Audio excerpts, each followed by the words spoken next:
Alice's Adventures in Wonderland by Lewis Carroll. Chapter 1. Down the Rabbit Hole. Alice was beginning to get very tired of sitting by her sister on the bank, and of having nothing to do. Once or twice she had peeped into the book her sister was reading, but it had no pictures or conversations in it. "And what is the use of a book," thought Alice, "without pictures or conversations?" So she was considering in her own mind, as well as she could, for the hot day made her feel very sleepy and stupid, whether the pleasure of making a daisy chain would be worth the trouble of getting up and picking the daisies, when suddenly a white rabbit with pink eyes ran close by her. There was nothing so very remarkable in that, nor did Alice think it so very much out of the way to hear the rabbit say to itself, "Oh dear, oh dear, I shall be late." When she thought it over afterwards, it occurred to her that she ought to have wondered at this, but at the time it all seemed quite natural. But when the rabbit actually took a watch out of its waistcoat pocket and looked at it, and then hurried on, Alice started to her feet, for it flashed across her mind that she had never before seen a rabbit with either a waistcoat pocket or a watch to take out of it, and burning with curiosity, she ran across the field after it, and fortunately was just in time to see it pop down a large rabbit hole under the hedge. In another moment down went Alice after it, never once considering how in the world she was to get out again. The rabbit hole went straight on like a tunnel for some way, and then dipped suddenly down, so suddenly that Alice had not a moment to think about stopping herself before she found herself falling down a very deep well. Either the well was very deep, or she fell very slowly, for she had plenty of time, as she went down, to look about her, and to wonder what was going to happen next. First she tried to look down and make out what she was coming to, but it was too dark to see anything. Then she looked at the sides of the well, and noticed that they were filled with cupboards and bookshelves. Here and there she saw maps and pictures hung upon pegs. She took down a jar from one of the shelves as she passed. It was labeled "Orange Marmalade," but to her great disappointment it was empty. She did not like to drop the jar, for fear of killing somebody underneath, so managed to put it into one of the cupboards as she fell past it. "Well," thought Alice to herself, "after such a fall as this, I shall think nothing of tumbling downstairs. How brave they'll all think me at home! Why, I wouldn't say anything about it, even if I fell off the top of the house." which was very likely true. Down, down, down. Would the fall never come to an end? "I wonder how many miles I've fallen by this time," she said aloud. "I must be getting somewhere near the center of the earth. Let me see. That would be 4,000 miles down, I think." For, you see, Alice had learnt several things of this sort in her lessons in the schoolroom, and though this was not a very good opportunity for showing off her knowledge, as there was no one to listen to her, still it was good practice to say it over. "Yes, that's about the right distance. But then I wonder what latitude or longitude I've got to?" Alice had no idea what latitude was, or longitude either, but thought they were nice, grand words to say. Presently she began again. "I wonder if I shall fall right through the earth. How funny it'll seem to come out among the people that walk with their heads downward. The antipathies, I think." She was rather glad there was no one listening, this time, as it didn't sound at all the right word. "But I shall have to ask them what the name of the country is, you know. Please, ma'am, is this New Zealand or Australia?" And she tried to curtsy as she spoke. Fancy curtsying as you're falling through the air! Do you think you could manage it? "And what an ignorant little girl she'll think me for asking! No, it'll never do to ask. Perhaps I shall see it written up somewhere." Down, down, down. There was nothing else to do, so Alice began talking again. "Dinah'll miss me very much to-night, I should think." Dinah was the cat. "I hope they'll remember her saucer of milk at tea-time. Dinah, my dear, I wish you were down here with me. There are no mice in the air, I'm afraid, but you might catch a bat, and that's very like a mouse, you know. But do cats eat bats, I wonder?" And here Alice began to get rather sleepy, and went on saying to herself, in a dreamy sort of way, "Do cats eat bats? Do cats eat bats? and sometimes, Do bats eat cats?" for, you see, as she couldn't answer either question, it didn't much matter which way she put it. She felt that she was dozing off, and had just begun to dream that she was walking hand in hand with Dinah, and saying to her very earnestly, "Now, Dinah, tell me the truth. Did you ever eat a bat?" when suddenly, thump, thump, down she came upon a heap of sticks and dry leaves, and the fall was over. Alice was not a bit hurt, and she jumped up onto her feet in a moment. She looked up, but it was all dark overhead. Before her was another long passage, and the white rabbit was still in sight, hurrying down it. There was not a moment to be lost. Away went Alice like the wind, and was just in time to hear it say, as it turned a corner, "Oh, my ears and whiskers! How late it's getting!" She was close behind it when she turned the corner, but the rabbit was no longer to be seen. She found herself in a long, low hall, which was lit up by a row of lamps hanging from the roof. There were doors all round the hall, but they were all locked, and when Alice had been all the way down one side and up the other, trying every door, she walked sadly down the middle, wondering how she was ever to get out again. Suddenly she came upon a little three-legged table, all made of solid glass. There was nothing on it except a tiny golden key, and Alice's first thought was that it might belong to one of the doors of the hall. But, alas, either the locks were too large, or the key was too small. But at any rate, it would not open any of them. However, on the second time round, she came upon a low curtain she had not noticed before, and behind it was a little door about 15 inches high.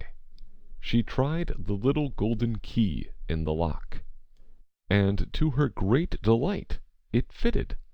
Alice opened the door and found that it led into a small passage, not much larger than a rat hole.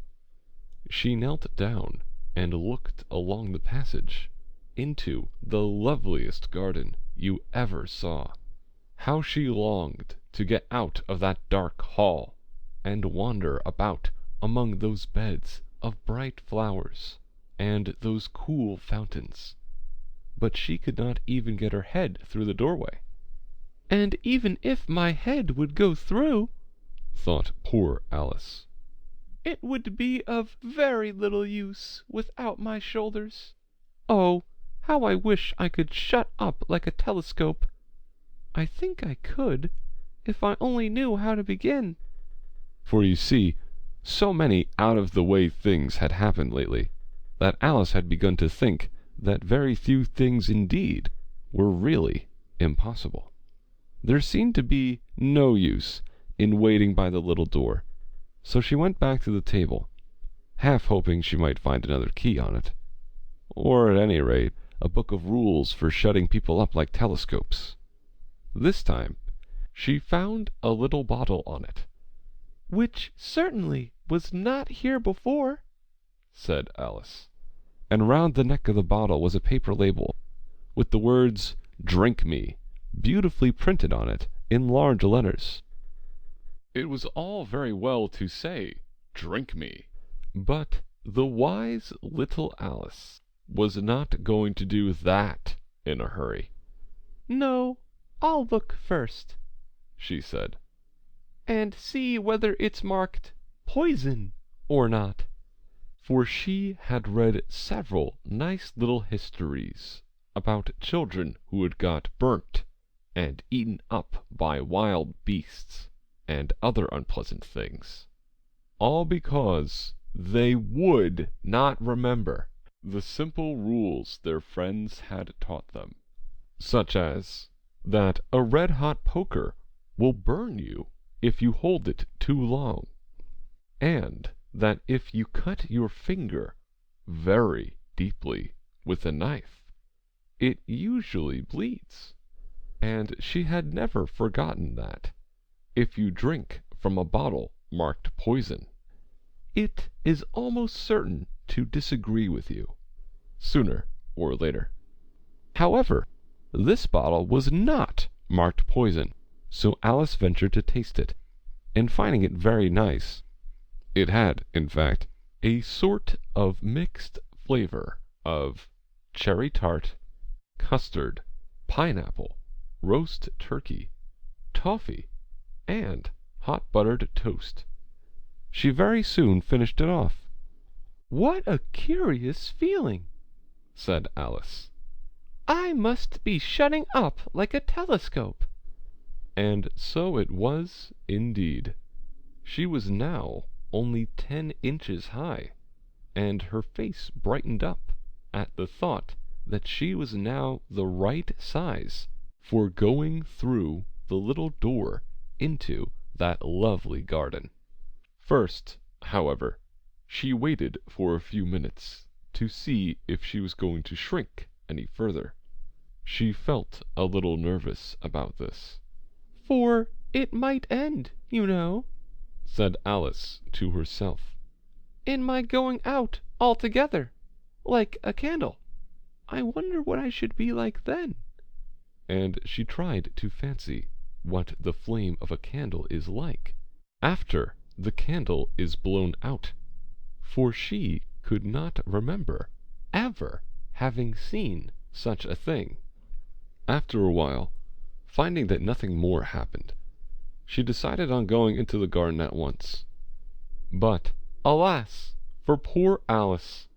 When she got to the door, she found she had forgotten the little golden key, and when she went back to the table for it, she found she could not possibly reach it.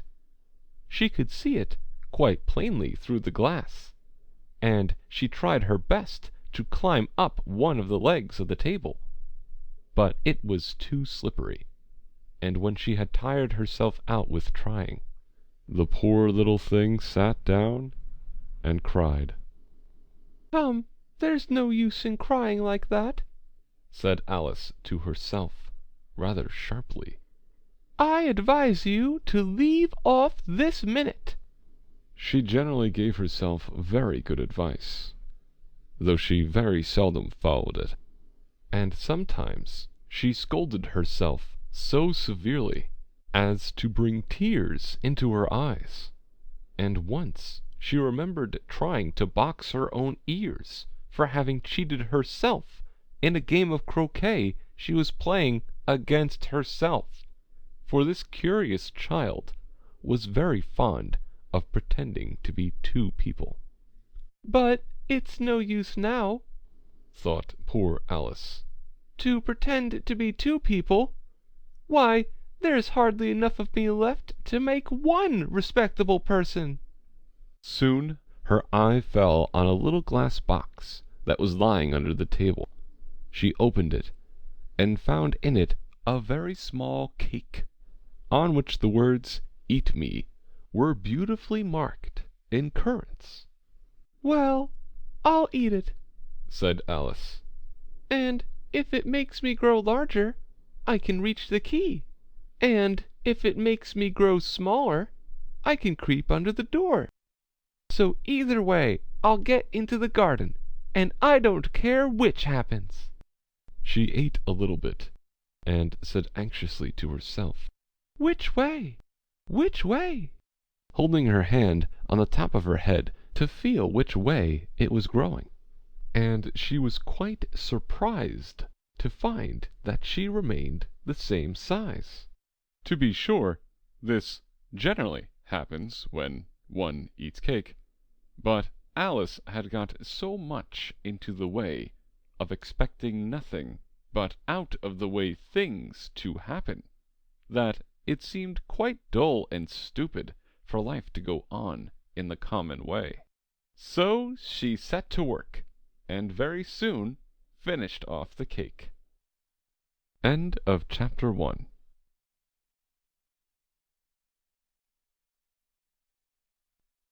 Chapter 2. The Pool of Tears. "Curiouser and curiouser," cried Alice. She was so much surprised that for the moment she quite forgot how to speak good English. "Now I'm opening out like the largest telescope that ever was. Good-bye, feet." For when she looked down at her feet, they seemed to be almost out of sight, they were getting so far off. "Oh, my poor little feet, I wonder who will put on your shoes and stockings for you now, dears? I'm sure I shan't be able. I shall be a great deal too far off to trouble myself about you. You must manage the best way you can. But I must be kind to them," thought Alice, "or perhaps they won't walk the way I want to go. Let me see. I'll give them a new pair of boots every Christmas." And she went on planning to herself how she would manage it. "They must go by the carrier," she thought. "And how funny it'll seem, sending presents to one's own feet! And how odd the directions will look! Alice's right foot, Esquire, hearthrug, near the fender, with Alice's love. Oh dear, what nonsense I'm talking!" Just then her head struck against the roof of the hall. In fact, she was now more than 9 feet high, and she at once took up the little golden key and hurried off to the garden door. Poor Alice! It was as much as she could do, lying down on one side, to look through into the garden with one eye. But to get through was more hopeless than ever. She sat down and began to cry again. "You ought to be ashamed of yourself," said Alice. "A great girl like you," she might well say this, "to go on crying in this way. Stop this moment, I tell you." But she went on all the same, shedding gallons of tears, until there was a large pool all round her, about 4 inches deep, and reaching half down the hall. After a time she heard a little pattering of feet in the distance, and she hastily dried her eyes to see what was coming.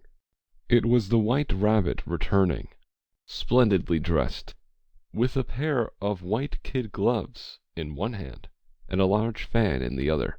He came trotting along in a great hurry, muttering to himself as he came, "Oh, the Duchess, the Duchess! Oh, won't she be savage if I've kept her waiting? Alice felt so desperate that she was ready to ask help of anyone. So, when the rabbit came near her, she began, in a low, timid voice, "If you please, sir." The rabbit started violently, dropped the white kid gloves and the fan, and scurried away into the darkness as hard as he could go. Alice took up the fan and gloves, and, as the hall was very hot, she kept fanning herself all the time she went on talking. "Dear, dear, how queer everything is to-day! And yesterday things went on just as usual. I wonder if I've been changed in the night. Let me think. Was I the same when I got up this morning? I almost think I can remember feeling a little different. But if I'm not the same, the next question is, who in the world am I? Ah, that's the great puzzle." And she began thinking over all the children she knew that were of the same age as herself, to see if she could have been changed for any of them. "I'm sure I'm not Ada," she said, "for her hair goes in such long ringlets, and mine doesn't go in ringlets at all. And I'm sure I can't be Mabel, for I know all sorts of things, and oh, she knows such a very little. Besides, she's she, and I'm I, and, oh dear, how puzzling it all is! I'll try if I know all the things I used to know. Let me see. 4 times 5 is 12, and 4 times 6 is 13, and 4 times 7 is, oh dear, I shall never get to 20 at that rate. However, the multiplication table doesn't signify. Let's try geography. London is the capital of Paris, and Paris is the capital of Rome, and Rome... No, that's all wrong, I'm certain. I must have been changed for Mabel. I'll try and say, how doth the little... And she crossed her hands on her lap, as if she were saying lessons, and began to repeat it. But her voice sounded hoarse and strange, and the words did not come the same as they used to do. How doth the little crocodile improve his shining tail, and pour the waters of the Nile on every golden scale? How cheerfully he seems to grin, how neatly spread his claws, and welcome little fishes in with gently smiling jaws. I'm sure those are not the right words, said poor Alice, and her eyes filled with tears again as she went on. I must be Mabel after all, and I shall have to go and live in that poky little house, and have next to no toys to play with, and oh, ever so many lessons to learn. No, I've made up my mind about it. If I'm Mabel, I'll stay down here. It'll be no use their putting their heads down and saying, "Come up again, dear." I shall only look up and say, "Who am I, then? Tell me that first, and then, if I like being that person, I'll come up. If not, I'll stay down here till I'm somebody else. But, oh dear," cried Alice, with a sudden burst of tears, "I do wish they would put their heads down. I am so very tired of being all alone here." As she said this, she looked down at her hands, and was surprised to see that she had put on one of the rabbit's little white kid gloves while she was talking. "How can I have done that?" she thought. "I must be growing small again."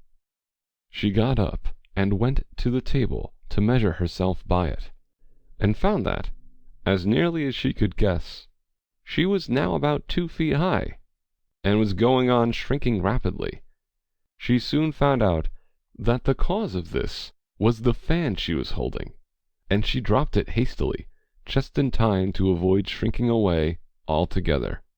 "That was a narrow escape," said Alice, a good deal frightened at the sudden change, but very glad to find herself still in existence. "And now for the garden." And she ran with all speed back to the little door. But alas! the little door was shut again, and the little golden key was lying on the glass table as before. "And things are worse than ever," thought the poor child. "for I was never so small as this before, never, and I declare it's too bad, that it is." As she said these words, her foot slipped, and in another moment, splash! she was up to her chin in salt water. Her first idea was that she had somehow fallen into the sea. "And in that case I can go back by railway," she said to herself. Alice had been to the seaside once in her life, and had come to the general conclusion that wherever you go to on the English coast, you find a number of bathing machines in the sea, some children digging in the sand with wooden spades, then a row of lodging houses, and behind them a railway station. However, she soon made out that she was in the pool of tears which she had wept when she was 9 feet high. "I wish I hadn't cried so much," said Alice, as she swam about, trying to find her way out. "I shall be punished for it now, I suppose, by being drowned in my own tears. That will be a queer thing, to be sure. However, everything is queer to-day." Just then she heard something splashing about in the pool a little way off, and she swam nearer to make out what it was. At first she thought it must be a walrus or hippopotamus, but then she remembered how small she was now, and she soon made out that it was only a mouse that had slipped in like herself. "Would it be of any use, now," thought Alice, "to speak to this mouse? Everything is so out of the way down here that I should think very likely it can talk. At any rate, there's no harm in trying." So she began. "Oh, mouse, do you know the way out of this pool? I am very tired of swimming about here, oh, mouse." Alice thought this must be the right way of speaking to a mouse. She had never done such a thing before, but she remembered having seen in her brother's Latin grammar, a mouse, of a mouse, to a mouse, a mouse, o mouse. The mouse looked at her rather inquisitively, and seemed to her to wink with one of its little eyes, but it said nothing. "Perhaps it doesn't understand English," thought Alice. "I dare say it's a French mouse, come over with William the Conqueror." For, with all her knowledge of history, Alice had no very clear notion how long ago anything had happened. So she began again, "Où est ma chatte?" which was the first sentence in her French lesson book. The mouse gave a sudden leap out of the water, and seemed to quiver all over with fright. "Oh, I beg your pardon," cried Alice hastily, afraid that she had hurt the poor animal's feelings. "I quite forgot you didn't like cats." "Not like cats!" cried the mouse in a shrill, passionate voice. "Would you like cats if you were me?" "Well, perhaps not," said Alice in a soothing tone. "Don't be angry about it. And yet I wish I could show you our cat Dinah. I think you'd take a fancy to cats if you could only see her. She is such a dear, quiet thing." Alice went on, half to herself, as she swam lazily about in the pool. and she sits purring so nicely by the fire, licking her paws and washing her face, and she is such a nice, soft thing to nurse, and she's such a capital one for catching mice. Oh, I beg your pardon!" cried Alice again, for this time the mouse was bristling all over, and she felt certain it must be really offended. "We won't talk about her any more, if you'd rather not." "We indeed!" cried the mouse, who was trembling down to the end of his tail. "As if I would talk on such a subject! Our family always hated cats. Nasty, low, vulgar things! Don't let me hear the name again." "I won't indeed," said Alice, in a great hurry to change the subject of conversation. Are you fond of dogs?" The mouse did not answer, so Alice went on eagerly. "There is such a nice little dog near our house I should like to show you. A little bright-eyed terrier, you know, with, oh, such long curly brown hair.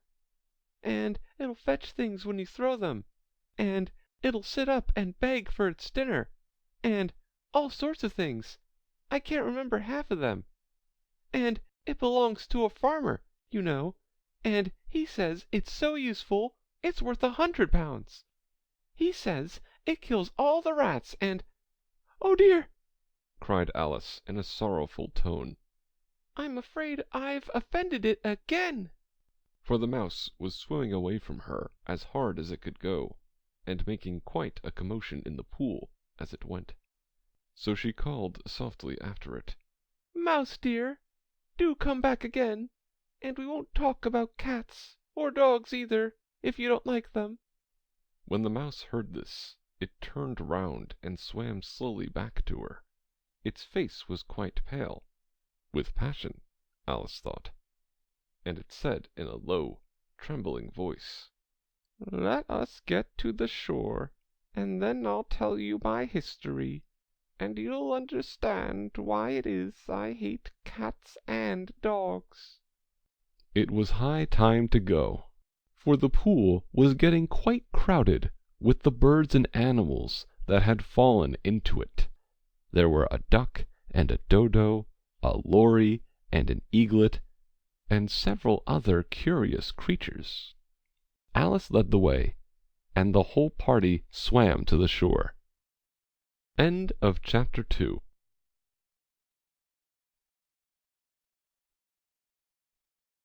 Chapter 3.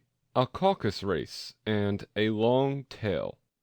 They were indeed a queer-looking party that assembled on the bank. The birds with draggled feathers, the animals with their fur clinging close to them, and all dripping wet, cross, and uncomfortable. The first question, of course, was how to get dry again. They had a consultation about this, and after a few minutes it seemed quite natural to Alice to find herself talking familiarly with them, as if she had known them all her life.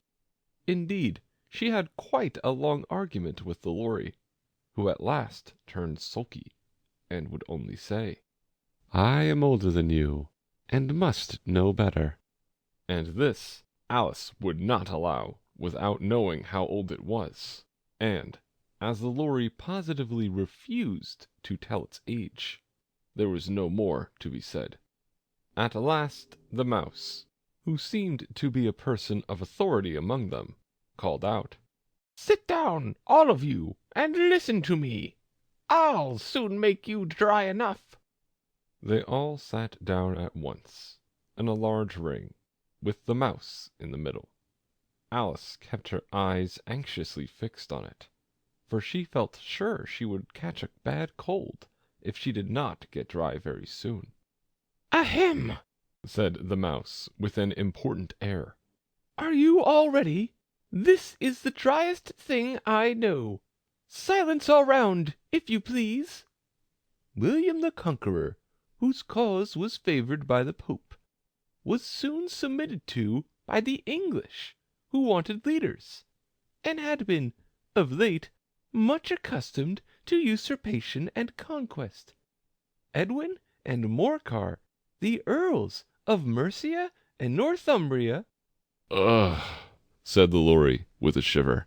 I beg your pardon, said the Mouse, frowning, but very politely. Did you speak? Not I, said the Lory hastily.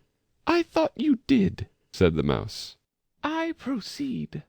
Edwin and Morcar, the Earls of Mercia and Northumbria, declared for him, and even Stigand, the patriotic Archbishop of Canterbury, found it advisable.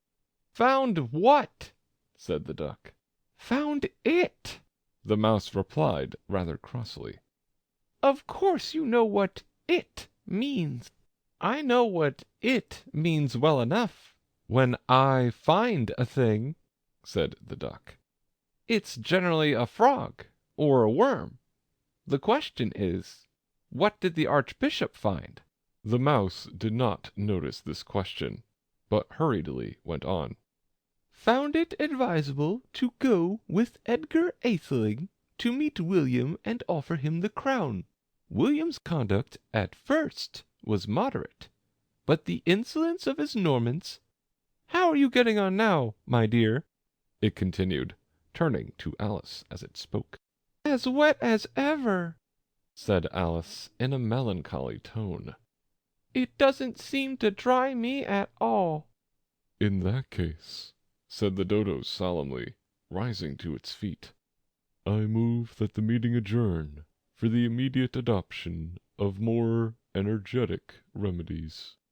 Speak English, said the Eaglet. I don't know the meaning of half those long words, and what's more, I don't believe you do either. And the Eaglet bent down its head to hide a smile. Some of the other birds tittered audibly. What I was going to say, said the Dodo in an offended tone, was that the best thing to get us dry would be a caucus race. What is a caucus race? said Alice. Not that she wanted much to know, but the Dodo had paused, as if it thought that somebody ought to speak, and no one else seemed inclined to say anything. Why, said the Dodo, the best way to explain it is to do it. And, as you might like to try the thing yourself, some winter day, I will tell you how the Dodo managed it. First, it marked out a race course, in a sort of circle. The exact shape doesn't matter, it said, and then all the party were placed along the course, here and there. There was no 1, 2, 3, and away, but they began running when they liked, and left off when they liked, so that it was not easy to know when the race was over. However, when they had been running half an hour or so, and were quite dry again, the Dodo suddenly called out, "The race is over," and they all crowded round it, panting, and asking, "But who has won?" This question the Dodo could not answer without a great deal of thought, and it sat for a long time with one finger pressed upon its forehead, the position in which you usually see Shakespeare in the pictures of him, while the rest waited in silence. At last the Dodo said, "Everybody has won, and all must have prizes." "But who is to give the prizes?" Quite a chorus of voices asked. "Why, she, of course," said the Dodo, pointing to Alice with one finger, and the whole party at once crowded round her, calling out in a confused way, "Prizes! Prizes!" Alice had no idea what to do, and in despair she put her hand in her pocket and pulled out a box of comfits. Luckily the salt water had not got into it, and handed them round as prizes. There was exactly one apiece, all round. "But she must have a prize herself, you know," said the Mouse. "Of course," the Dodo replied very gravely. "What else have you got in your pocket?" he went on, turning to Alice. Only a thimble, said Alice sadly. Hand it over here, said the Dodo. Then they all crowded round her once more, while the Dodo solemnly presented the thimble, saying, We beg your acceptance of this elegant thimble. And when it had finished this short speech, they all cheered. Alice thought the whole thing very absurd, but they all looked so grave that she did not dare to laugh, and, as she could not think of anything to say, she simply bowed and took the thimble, looking as solemn as she could. The next thing was to eat the comfits. This caused some noise and confusion, as the large birds complained that they could not taste theirs, and the small ones choked and had to be patted on the back. However, it was over at last, and they sat down again in a ring, and begged the mouse to tell them something more. You promised to tell me your history, you know, said Alice. And why it is you hate C and D, she added in a whisper, half afraid that it would be offended again. Mine is a long and a sad tale, said the mouse, turning to Alice and sighing. It is a long tale, certainly, said Alice, looking down with wonder at the mouse's tail. But why do you call it sad? And she kept on puzzling about it while the mouse was speaking, so that her idea of the tale was something like this. Here the mouse's story is printed so that there are a few words on each line, and the lines are offset, making a wavy pattern that looks like the tail of a mouse. Fury said to a mouse that he met in the house, Let us both go to law. I will prosecute you. Come, I'll take no denial. We must have a trial, for really, this morning I've nothing to do. Said the mouse to the cur, Such a trial, dear sir, with no jury or judge, would be wasting our breath. I'll be judge, I'll be jury, said cunning old Fury. I'll try the whole cause, and condemn you to death. You are not attending, said the mouse to Alice severely. What are you thinking of? I beg your pardon, said Alice very humbly. You had got to the fifth bend, I think? I had not, cried the mouse, sharply and very angrily. A knot, said Alice, always ready to make herself useful, and looking anxiously about her. Oh, do let me help to undo it. I shall do nothing of the sort, said the mouse, getting up and walking away. You insult me by talking such nonsense. I didn't mean it, pleaded poor Alice. But you're so easily offended, you know. The mouse only growled in reply. Please come back and finish your story, Alice called after it, and the others all joined in chorus. Yes, please do. But the mouse only shook its head impatiently and walked a little quicker. What a pity it wouldn't stay, sighed the Lory, as soon as it was quite out of sight, and an old crab took the opportunity of saying to her daughter, Ah, my dear, let this be a lesson to you never to lose your temper. Hold your tongue, Ma, said the young crab, a little snappishly. You're enough to try the patience of an oyster. I wish I had our Dinah here. I know I do, said Alice aloud, addressing nobody in particular. She'd soon fetch it back. And who is Dinah, if I might venture to ask the question? said the Lory. Alice replied eagerly, for she was always ready to talk about her pet. Dinah's our cat, and she's such a capital one for catching mice you can't think. And oh, I wish you could see her after the birds. Why, she'll eat a little bird as soon as look at it." This speech caused a remarkable sensation among the party. Some of the birds hurried off at once. One old magpie began wrapping itself up very carefully, remarking, "I really must be getting home. The night air doesn't suit my throat." And a canary called out in a trembling voice to its children, "Come away, my dears. It's high time you were all in bed." On various pretexts they all moved off, and Alice was soon left alone. "I wish I hadn't mentioned Dinah," she said to herself in a melancholy tone. "Nobody seems to like her down here, and I'm sure she's the best cat in the world. Oh, my dear Dinah, I wonder if I shall ever see you any more." And here poor Alice began to cry again, for she felt very lonely and low-spirited. In a little while, however, she again heard a little pattering of footsteps in the distance, and she looked up eagerly, half hoping that the mouse had changed his mind, and was coming back to finish his story. End of chapter 3.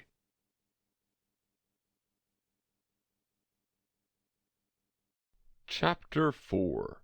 The Rabbit Sends in a Little Bill.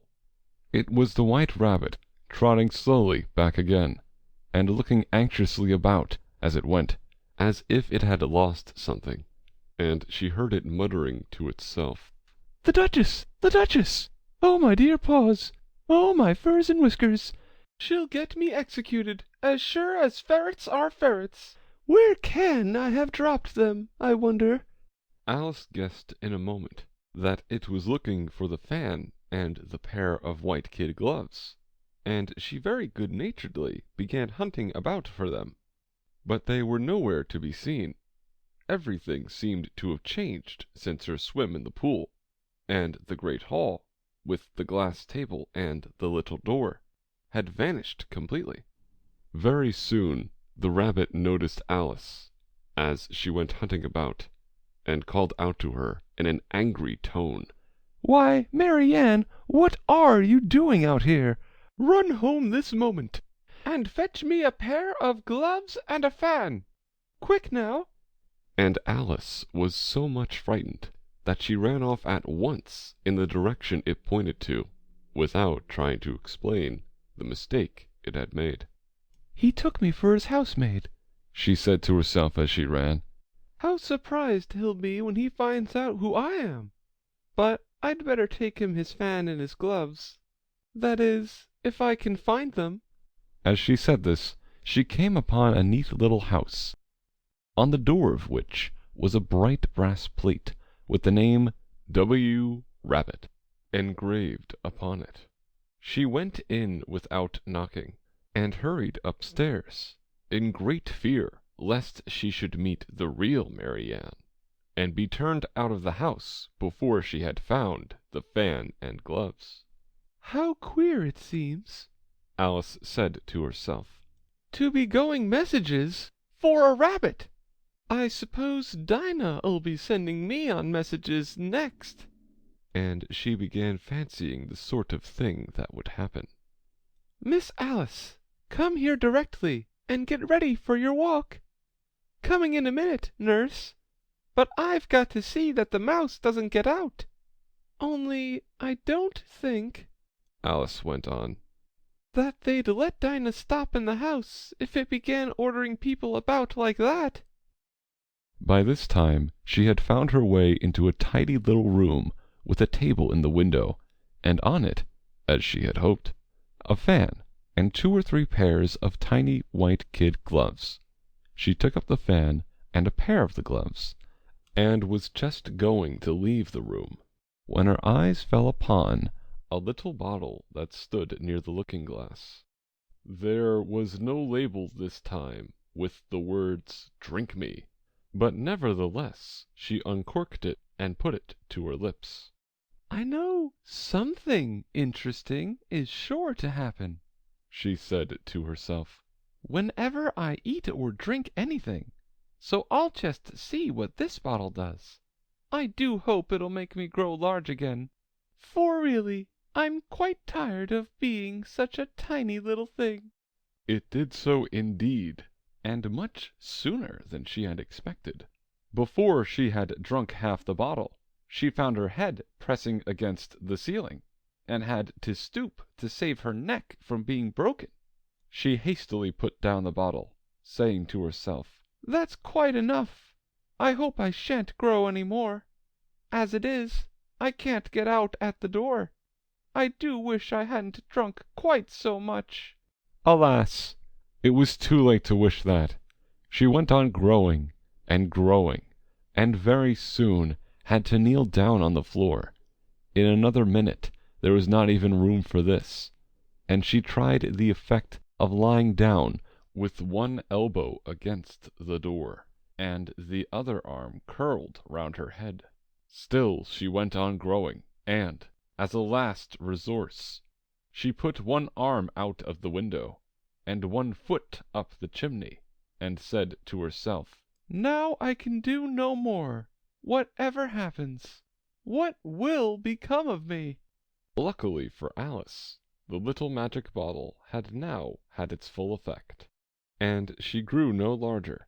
Still, it was very uncomfortable, and as there seemed to be no sort of chance of her ever getting out of the room again, no wonder she felt unhappy. "It was much pleasanter at home," thought poor Alice, "when one wasn't always growing larger and smaller, and being ordered around by mice and rabbits. I almost wish I hadn't gone down that rabbit hole. And yet, it's rather curious, you know, this sort of life. I do wonder what can have happened to me. When I used to read fairy tales, I fancied that kind of thing never happened, and now here I am in the middle of one. There ought to be a book written about me, that there ought, and when I grow up I'll write one. But I'm grown up now," she added in a sorrowful tone. "At least there's no room to grow up any more here. But then," thought Alice, "shall I never get any older than I am now? That'll be a comfort, one way, never to be an old woman. But then, always to have lessons to learn. Oh, I shouldn't like that." "Oh, you foolish Alice," she answered herself. "How can you learn lessons in here? Why, there's hardly any room for you, and no room at all for any lesson books."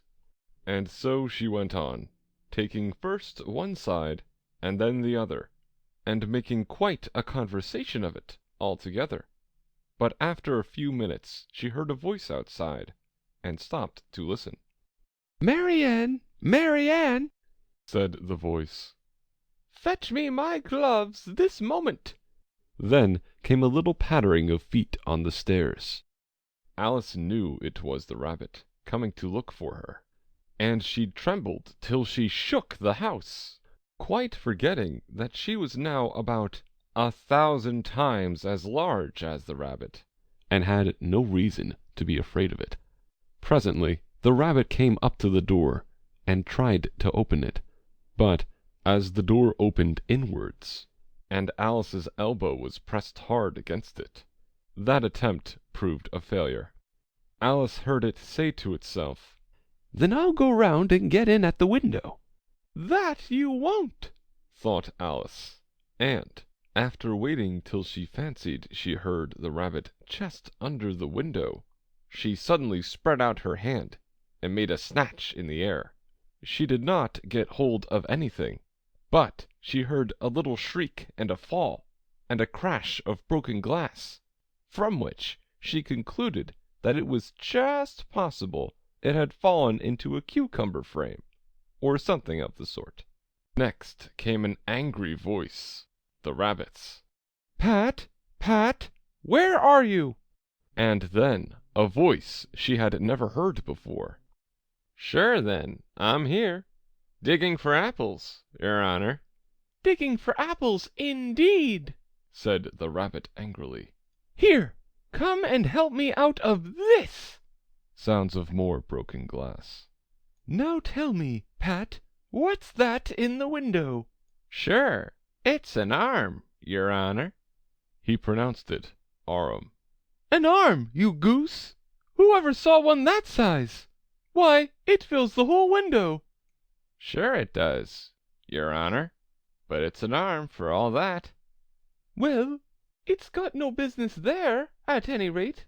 Go and take it away."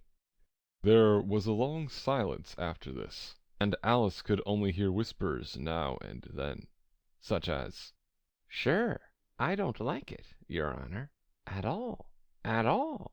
"Do as I tell you, you coward." and at last she spread out her hand again and made another snatch in the air. This time there were 2 little shrieks, and more sounds of broken glass. "What a number of cucumber frames there must be!" thought Alice. "I wonder what they'll do next. As for pulling me out of the window, I only wish they could. I'm sure I don't want to stay in here any longer." She waited for some time without hearing anything more. At last came a rumbling of little cartwheels, and the sound of a good many voices all talking together. She made out the words. "Where's the other ladder?" "Why, I hadn't to bring but one. Bill's got the other." "Bill, fetch it here, lad." "Here, put 'em up at this corner." "No, tie 'em together first." "They don't reach half height yet." "Oh, they'll do well enough. Don't be particular." "Here, Bill, catch hold of this rope." "Where's the other ladder?" "Why, I hadn't to bring but one. Bill's got the other." "Bill, fetch it here, lad." "Here, put 'em up at this corner." "No, tie 'em together first. They don't reach half height enough yet." "Oh, they'll do well enough. Don't be particular." "Here, Bill, catch hold of this rope." "Will the roof bear?" "Mind that loose slate." "Oh, it's coming down! Heads below!" A loud crash. "Now, who did that?" "It was Bill, I fancy." "Who's to go down the chimney?" "Nay, I shan't. You do it." "That I won't, then." "Bill's to go down." "Here, Bill, the master says you're to go down the chimney." "Oh, so Bill's got to come down the chimney, has he?" said Alice to herself. "Shy, they seem to put everything upon Bill. I wouldn't be in Bill's place for a good deal. This fireplace is narrow, to be sure, but I think I can kick a little." She drew her foot as far down the chimney as she could, and waited till she heard a little animal. She couldn't guess of what sort it was, scratching and scrambling about in the chimney close above her. Then, saying to herself, "This is Bill," she gave one sharp kick, and waited to see what would happen next. The first thing she heard was a general chorus of "There goes Bill!" Then the rabbit's voice along, "Catch him, you by the hedge!" Then silence, and then another confusion of voices. "Hold up his head." "Brandy now." "Don't choke him." "How was it, old fellow? What happened to you? Tell us all about it." Last came a feeble, squeaking voice. "That's Bill," thought Alice. "Well, I hardly know. No more, thank you. I'm better now. But I'm a deal too flustered to tell you. All I know is, something comes at me like a jack-in-the-box, and up I goes like a sky-rocket." "So you did, old fellow," said the others. "We must burn the house down," said the rabbit's voice, and Alice called out as loud as she could, "If you do, I'll set Dinah at you." There was a dead silence instantly, and Alice thought to herself, "I wonder what they will do next. If they had any sense, they'd take the roof off." After a minute or two, They began moving about again, and Alice heard the rabbit say, "A barrowful will do, to begin with." "A barrowful of what?" thought Alice. But she had not long to doubt, for the next moment a shower of little pebbles came rattling in at the window, and some of them hit her in the face. "I'll put a stop to this," she said to herself, and shouted out, "You'd better not do that again," which produced another dead silence. Alice noticed with some surprise that the pebbles were all turning into little cakes as they lay on the floor, and a bright idea came into her head. "If I eat one of these cakes," she thought, "it's sure to make some change in my size, and as it can't possibly make me larger, it must make me smaller, I suppose." So she swallowed one of the cakes, and was delighted to find that she began shrinking directly. As soon as she was small enough to get through the door, she ran out of the house, and found quite a crowd of little animals and birds waiting outside. The poor little lizard, Bill, was in the middle, being held up by 2 guinea pigs, who were giving it something out of a bottle. They all made a rush at Alice the moment she appeared, but she ran off as hard as she could, and soon found herself safe in a thick wood. "The first thing I've got to do," said Alice to herself, as she wandered about in the wood, "is to grow to my right size again, and the second thing is to find my way into that lovely garden. I think that will be the best plan." It sounded an excellent plan, no doubt, and very neatly and simply arranged. The only difficulty was that she had not the smallest idea how to set about it, and while she was peering about anxiously among the trees, a little sharp bark, just over her head, made her look up in a great hurry. An enormous puppy was looking down at her with large round eyes, and feebly stretching out one paw, trying to touch her. "Poor little thing!" said Alice, in a coaxing tone, and she tried hard to whistle to it, but she was terribly frightened all the time at the thought that it might be hungry, in which case it would be very likely to eat her up, in spite of all her coaxing.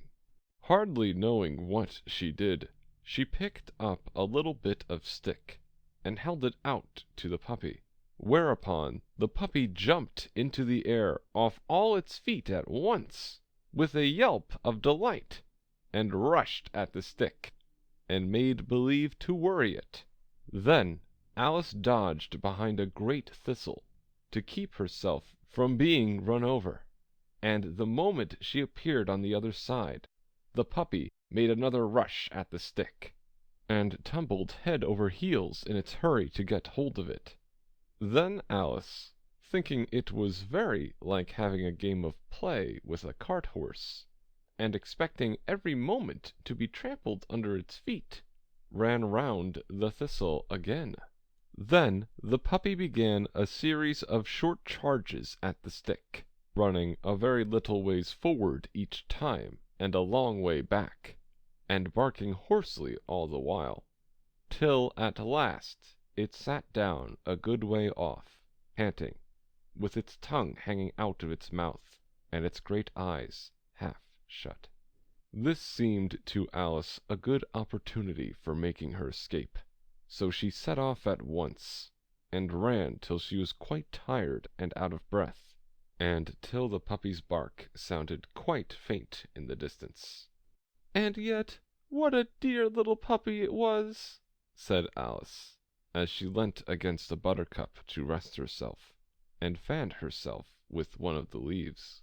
"I should have liked teaching it tricks very much, if I'd only been the right size to do it. Oh dear, I'd nearly forgotten that I've got to grow up again. Let me see, how is it to be managed? I suppose I ought to eat or drink something or other, but the great question is, what? The great question certainly was, what? Alice looked all round her at the flowers and the blades of grass, but she did not see anything that looked like the right thing to eat or drink under the circumstances. There was a large mushroom growing near her, about the same height as herself, and when she had looked under it, and on both sides of it, and behind it, it occurred to her that she might as well look and see what was on the top of it. She stretched herself up on tiptoe, and peeped over the edge of the mushroom, and her eyes immediately met those of a large blue caterpillar, that was sitting on the top with its arms folded, quietly smoking a long hookah, and taking not the smallest notice of her or of anything else. End of chapter 4.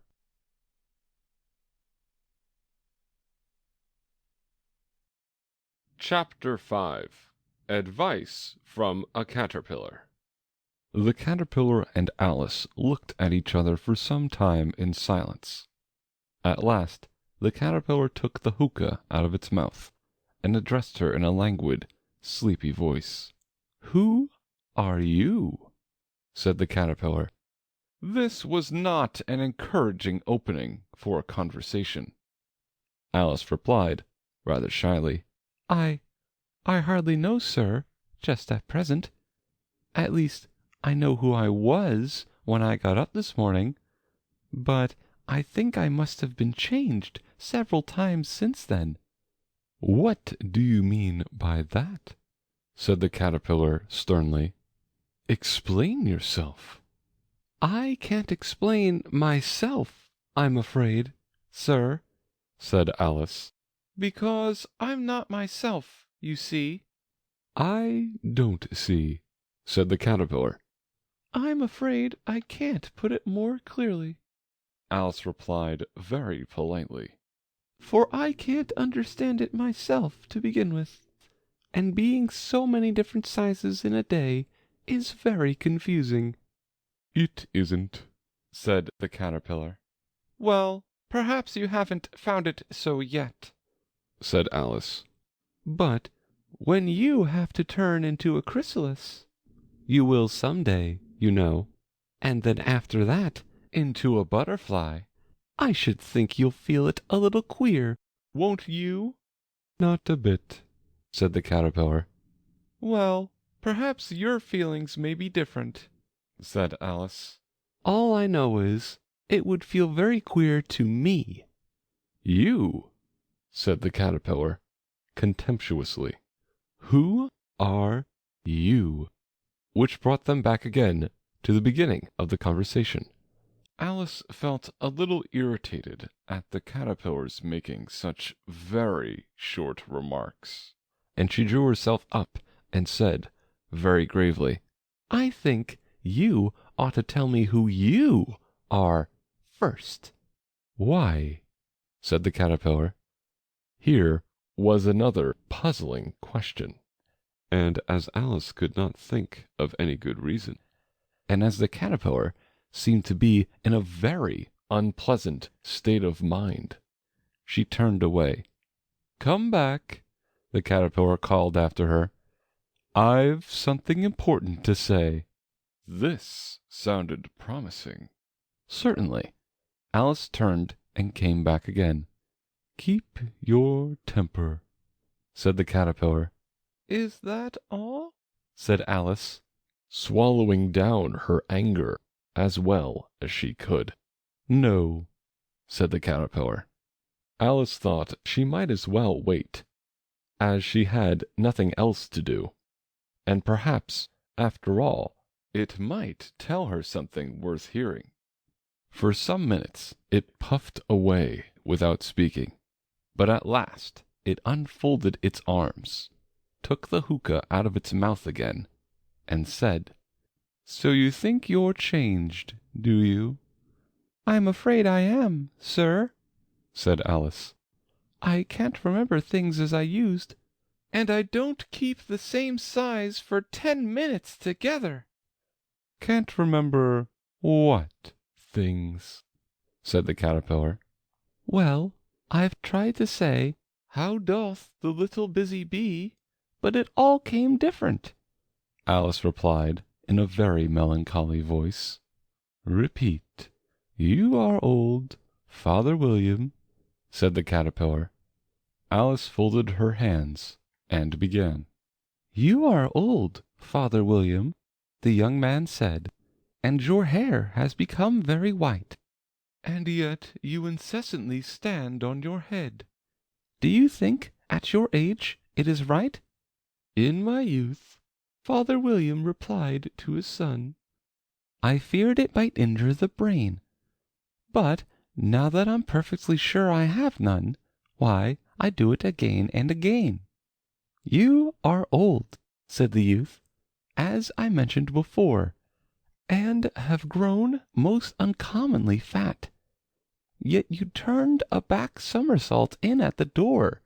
Pray, what is the reason of that?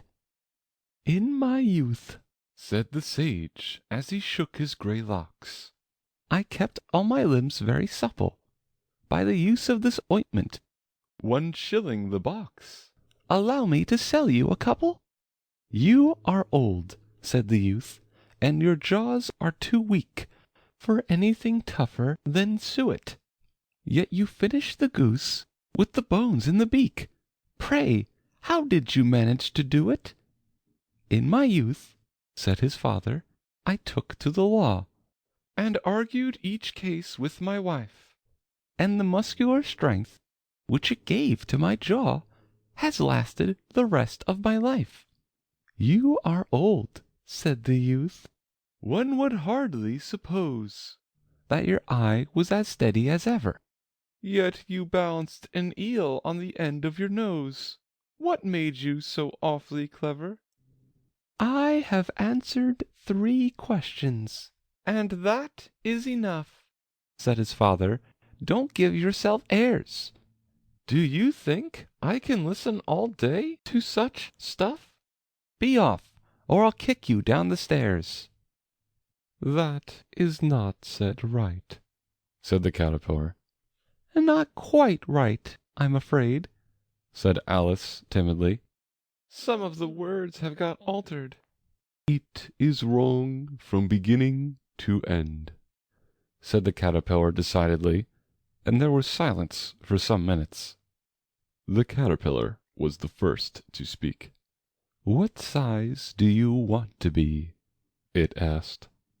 Oh, I'm not particular as to size, Alice hastily replied. Only one doesn't like changing so often, you know.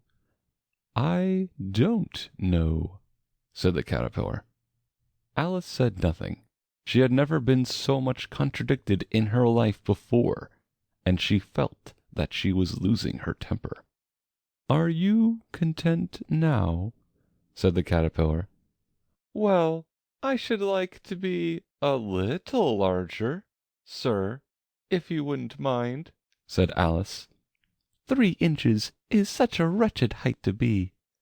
It is a very good height indeed, said the caterpillar angrily, rearing itself upright as it spoke. It was exactly 3 inches high. But I'm not used to it, pleaded poor Alice in a piteous tone, and she thought of herself. I wish the creatures wouldn't be so easily offended. You'll get used to it in time, said the caterpillar, and it put the hookah into its mouth and began smoking again. This time Alice waited patiently until it chose to speak again. In a minute or 2, the caterpillar took the hookah out of its mouth and yawned once or twice and shook itself. Then it got down off the mushroom and crawled away in the grass, merely remarking as it went, One side will make you grow taller, and the other side will make you grow shorter. One side of what?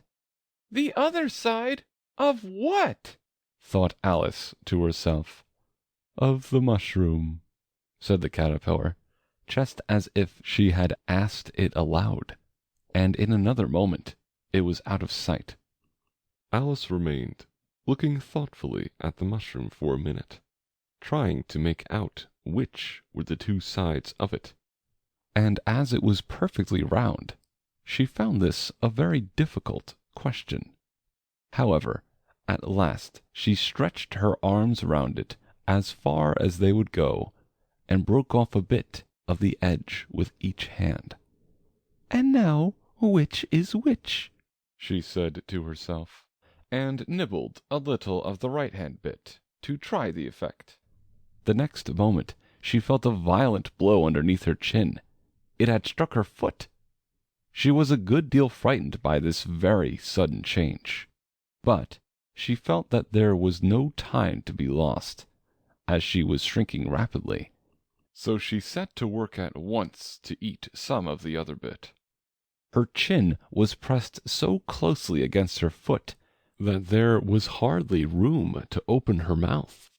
But she did it at last, and managed to swallow a morsel of the left-hand bit.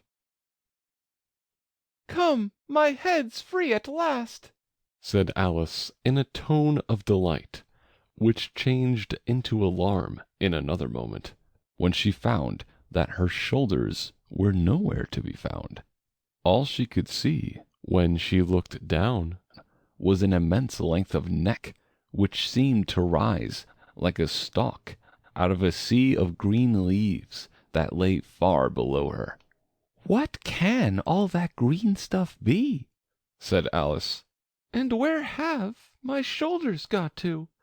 And oh, my poor hands, how is it I can't see you?" She was moving them about as she spoke, but no result seemed to follow, except a little shaking among the distant green leaves. As there seemed to be no chance of getting her hands up to her head, she tried to get her head down to them, and was delighted to find that her neck would bend about easily in any direction, like a serpent. She had just succeeded in curving it down into a graceful zigzag, and was going to dive in among the leaves, which she found to be nothing but the tops of the trees under which she had been wandering, when a sharp hiss made her draw back in a hurry. A large pigeon had flown into her face, and was beating her violently with its wings. "Serpent!" screamed the pigeon. "I'm not a serpent," said Alice indignantly. "Leave me alone." "Serpent, I say again," repeated the pigeon, but in a more subdued tone, and added with a kind of sob, "I've tried every way, and nothing seems to suit them. I haven't the least idea what you're talking about," said Alice. "I've tried the roots of trees, and I've tried banks, and I've tried hedges," the pigeon went on, without attending to her. "but those serpents, there's no pleasing them." Alice was more and more puzzled, but she thought there was no use in saying anything more till the pigeon had finished. "As if it wasn't trouble enough hatching the eggs," said the pigeon. "but I must be on the lookout for serpents night and day. Why, I haven't had a wink of sleep these 3 weeks." "I'm very sorry you've been annoyed," said Alice, who was beginning to see its meaning. "And just as I'd taken the highest tree in the wood," continued the pigeon, raising its voice to a shriek, "and just as I was thinking I should be free of them at last, they must needs come wriggling down from the sky." "Ugh! Serpent!" "But I'm not a serpent, I tell you," said Alice. I'm a... Well, what are you?" said the pigeon. "I can see you're trying to invent something." I'm a little girl," said Alice, rather doubtfully. as she remembered the number of changes she had gone through that day. "A likely story indeed," said the pigeon, in a tone of the deepest contempt. "I've seen a good many little girls in my time, but never one with such a neck as that. No, no, you're a serpent, and there's no use denying it. I suppose you'll be telling me next that you never tasted an egg." "I have tasted eggs, certainly," said Alice, who was a very truthful child. "But little girls eat eggs quite as much as serpents do, you know." "I don't believe it," said the pigeon. "But if they do, why then they're a kind of serpent. That's all I can say." This was such a new idea to Alice that she was quite silent for a minute or two, which gave the pigeon the opportunity of adding, "You're looking for eggs, I know that well enough. And what does it matter to me whether you're a little girl or a serpent?" "It matters a good deal to me," said Alice hastily, "but I'm not looking for eggs, as it happens. And if I was, I shouldn't want yours. I don't like them raw." "Well, be off then," said the pigeon in a sulky tone, as it settled down again into its nest. Alice crouched down among the trees as well as she could, for her neck kept getting entangled among the branches, and every now and then she had to stop and untwist it. After a while, she remembered that she still held the pieces of mushroom in her hands, and she set to work very carefully, nibbling first at one and then the other, and growing sometimes taller and sometimes shorter, until she had succeeded in bringing herself down to her usual height. It was so long since she had been anything near the right size that it felt quite strange at first, but she got used to it in a few minutes, and began talking to herself as usual. "Come, there's half my plan done now. How puzzling all these changes are! I'm never sure what I'm going to be, from one minute to another. However, I've got back to my right size. The next thing is to get into that beautiful garden." "How is that to be done, I wonder?" As she said this, she came suddenly upon an open place, with a little house in it, about 4 feet high. "Whoever lives there," thought Alice. "It'll never do to come upon them this size. Why, I should frighten them out of their wits." So she began nibbling at the right-hand bit again, and did not venture to go near the house till she had brought herself down to 9 inches high. End of chapter 5.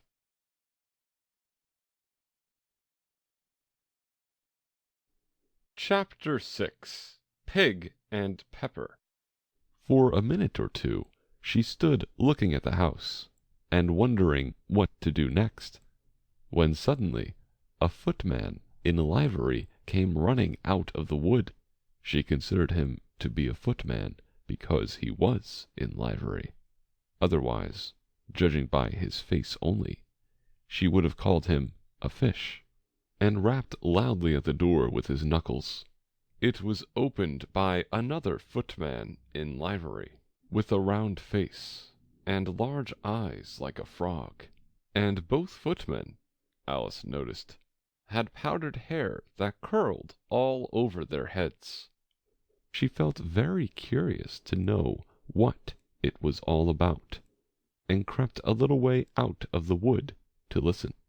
The fish footman began by producing from under his arm a great letter, nearly as large as himself, and this he handed over to the other, saying in a solemn tone, "For the Duchess, an invitation from the Queen to play croquet." The frog footman repeated, in the same solemn tone, only changing the order of the words a little, "From the Queen, an invitation for the Duchess to play croquet." Then they both bowed low, and their curls got entangled together. Alice laughed so much at this that she had to run back into the wood for fear of their hearing her. And when she next peeped out, the fish-foot man was gone, and the other was sitting on the ground near the door, staring stupidly up into the sky. Alice went timidly up to the door and knocked. "There's no sort of use in knocking," said the footman, "and that for two reasons. First, because I'm on the same side of the door as you are. Secondly, because they're making such a noise inside, no one could possibly hear you." And certainly there was a most extraordinary noise going on within, a constant howling and sneezing, and every now and then a great crash, as if a dish or kettle had been broken to pieces. "Please, then," said Alice, "how am I to get in?" "There might be some sense in your knocking," the footman went on without attending to her, "if we had the door between us. For instance, if you were inside, you might knock, and I could let you out, you know." He was looking up into the sky all the time he was speaking, and this Alice thought decidedly uncivil. "But perhaps he can't help it," she said to herself. "His eyes are so very nearly at the top of his head. But at any rate he might answer questions. How am I to get in?" she repeated aloud. "I shall sit here," the footman remarked, "till tomorrow." At this moment the door of the house opened, and a large plate came skimming out, straight at the footman's head.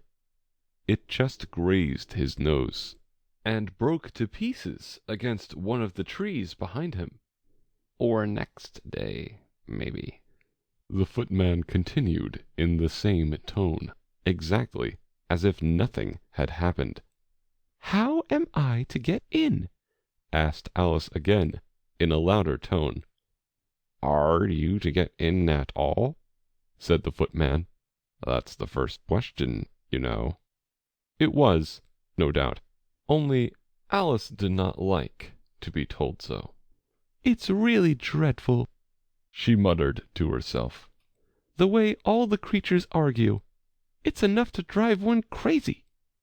The footman seemed to think this a good opportunity for repeating his remark, with variations. "I shall sit here," he said, "on and off, for days and days." "But what am I to do?" said Alice. "Anything you like," said the footman, and began whistling. "Oh, there's no use in talking to him," said Alice desperately. "He's perfectly idiotic." And she opened the door and went in. The door led right into a large kitchen, which was full of smoke from one end to the other. The Duchess was sitting on a three-legged stool in the middle, nursing a baby. The cook was leaning over the fire, stirring a large cauldron which seemed to be full of soup. "There's certainly too much pepper in that soup," Alice said to herself, as well as she could for sneezing. There was certainly too much of it in the air. Even the Duchess sneezed occasionally, and as for the baby, it was sneezing and howling alternately, without a moment's pause. The only things in the kitchen that did not sneeze were the cook and a large cat which was sitting on the hearth and grinning from ear to ear. "Please, would you tell me?" said Alice, a little timidly, for she was not quite sure whether it was good manners for her to speak first. "Why your cat grins like that?"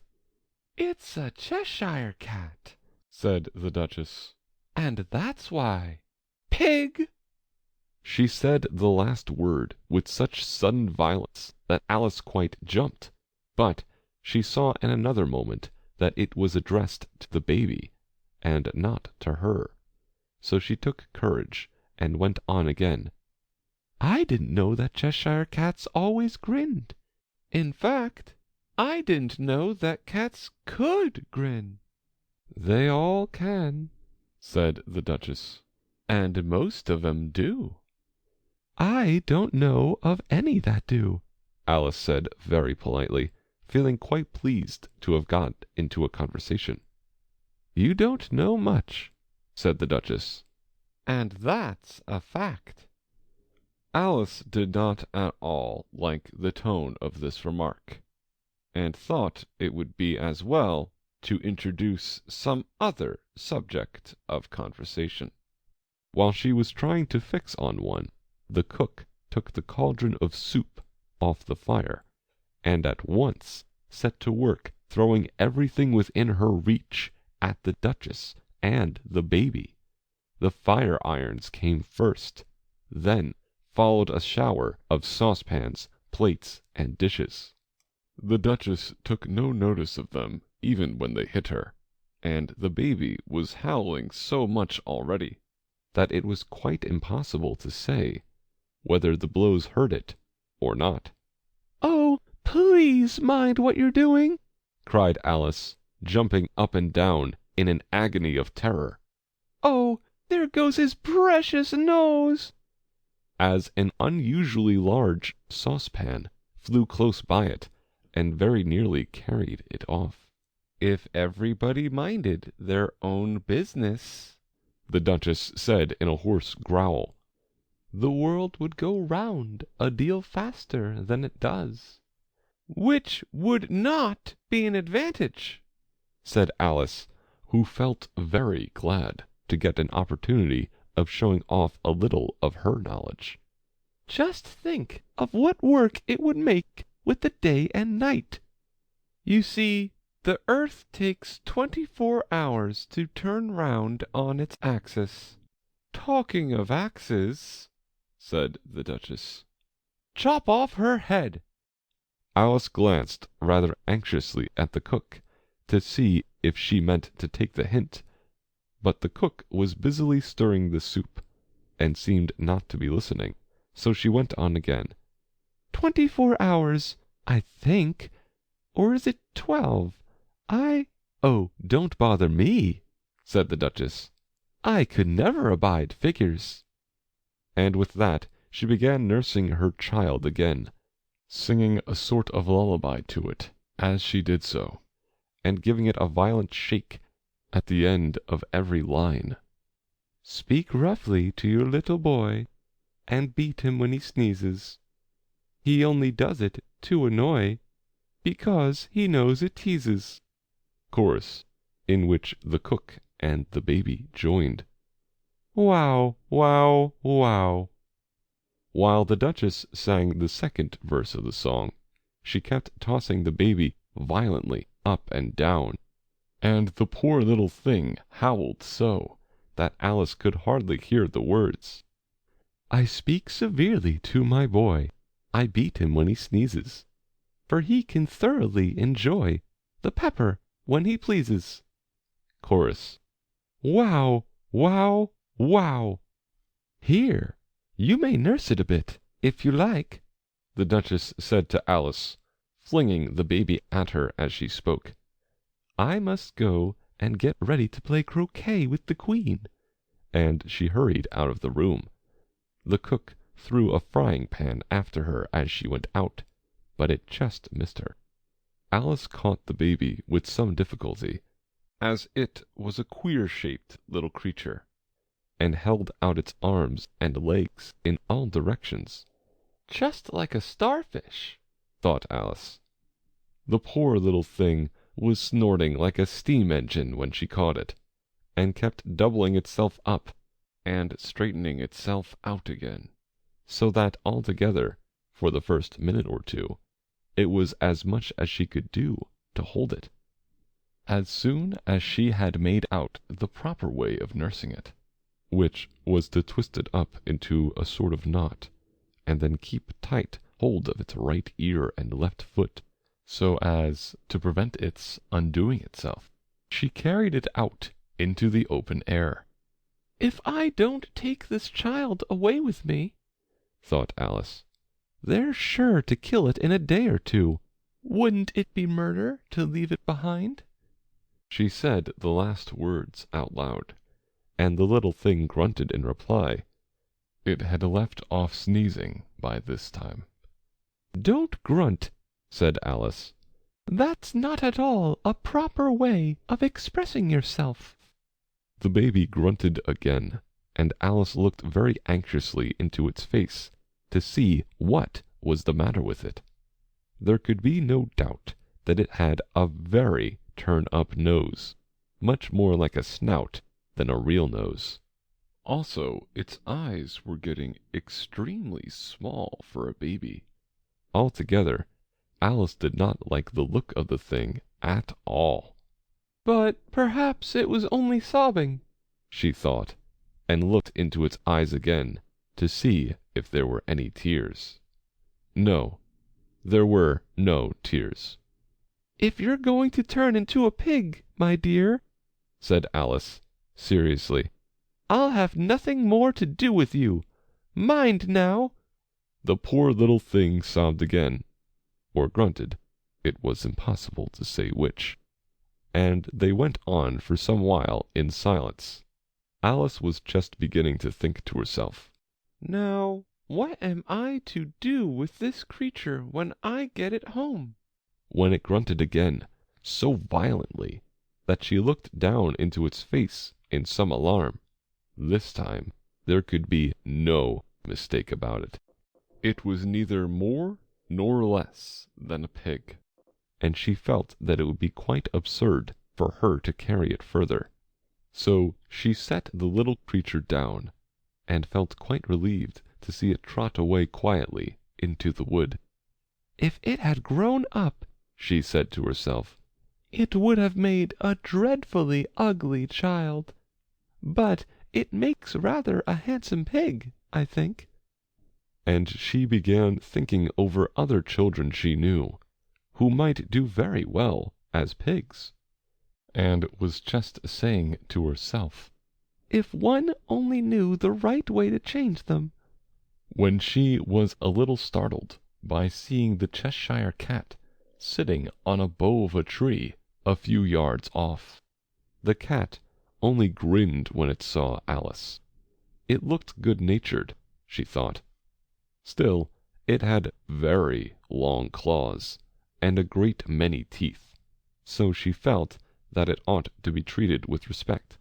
Cheshire Puss, she began, rather timidly, as she did not at all know whether it would like the name. However, it only grinned a little wider. Come, it's pleased so far, thought Alice, and she went on. Would you tell me, please, which way I ought to go from here? That depends a good deal on where you want to get to, said the cat. I don't much care where, said Alice. Then it doesn't matter which way you go, said the cat. So long as I get somewhere, Alice added as an explanation. Oh, you're sure to do that, said the cat, if you only walk long enough.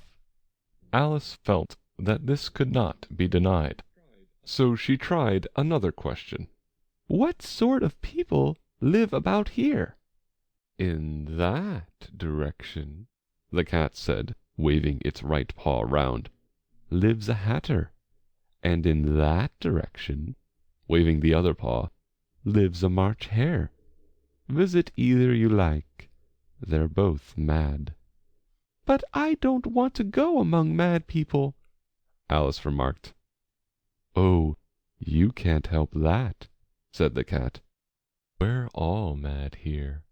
I'm mad, you're mad. How do you know I'm mad? said Alice. You must be, said the cat, or you wouldn't have come here.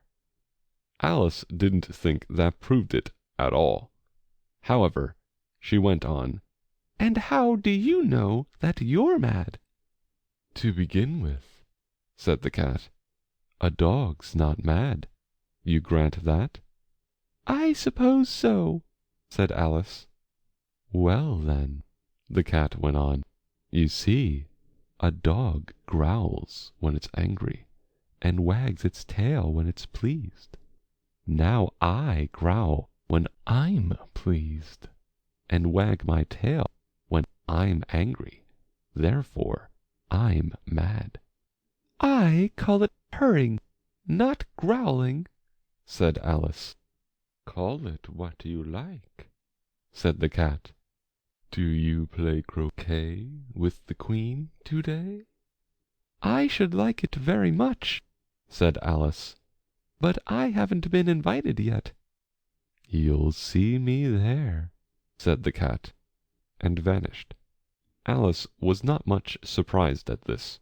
She was getting so used to queer things happening. While she was looking at the place where it had been, it suddenly appeared again. By the by, what became of the baby? Said the cat.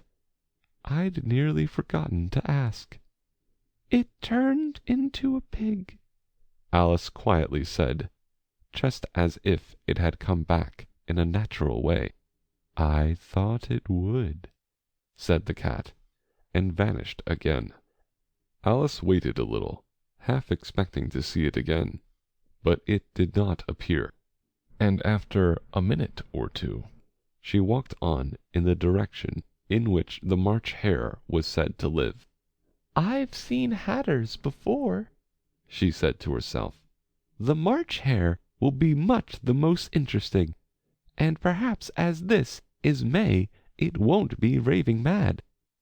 At least, not so mad as it was in March. As she said this, she looked up, and there was the cat again, sitting on a branch of a tree. Did you say pig or fig? Said the cat. I said pig, replied Alice. And I wish you wouldn't keep appearing and vanishing so suddenly. You make one quite giddy. All right, said the cat, and this time it vanished quite slowly, beginning with the end of the tail, and ending with the grin, which remained some time after the rest of it had gone. Well, I've often seen a cat without a grin, thought Alice. But a grin without a cat! It's the most curious thing I ever saw in my life. She had not gone much farther before she came in sight of the house of the March Hare. She thought it must be the right house, because the chimneys were shaped like ears, and the roof was thatched with fur. It was so large a house that she did not like to go nearer till she had nibbled some more of the left-hand bit of mushroom, and raised herself to about 2 feet high. Even then she walked up towards it rather timidly, saying to herself, Suppose it should be raving mad after all. I almost wish I'd gone to see the Hatter instead. End of chapter 6.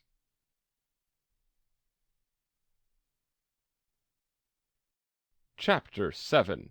A Mad Tea Party.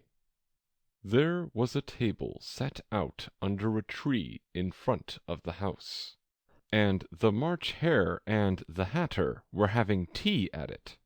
A dormouse was sitting between them, fast asleep, and the other two were using it as a cushion, resting their elbows on it, and talking over its head.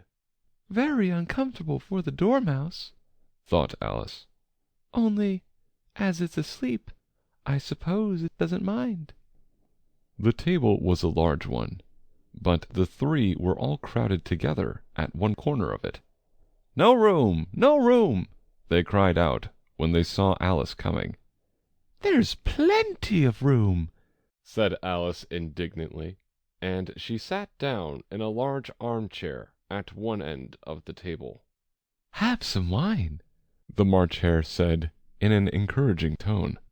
Alice looked all round the table, but there was nothing on it but tea. "I don't see any wine," she remarked. "There isn't any," said the March Hare. "Then it wasn't very civil of you to offer it," said Alice angrily. "It wasn't very civil of you to sit down without being invited," said the March Hare. "I didn't know it was your table," said Alice. "It's laid for a great many more than 3." "Your hair wants cutting," said the Hatter. He had been looking at Alice for some time with great curiosity, and this was his first speech. "You should learn not to make personal remarks," Alice said with some severity. "It's very rude." The Hatter opened his eyes very wide on hearing this, but all he said was, "Why is a raven like a writing desk?"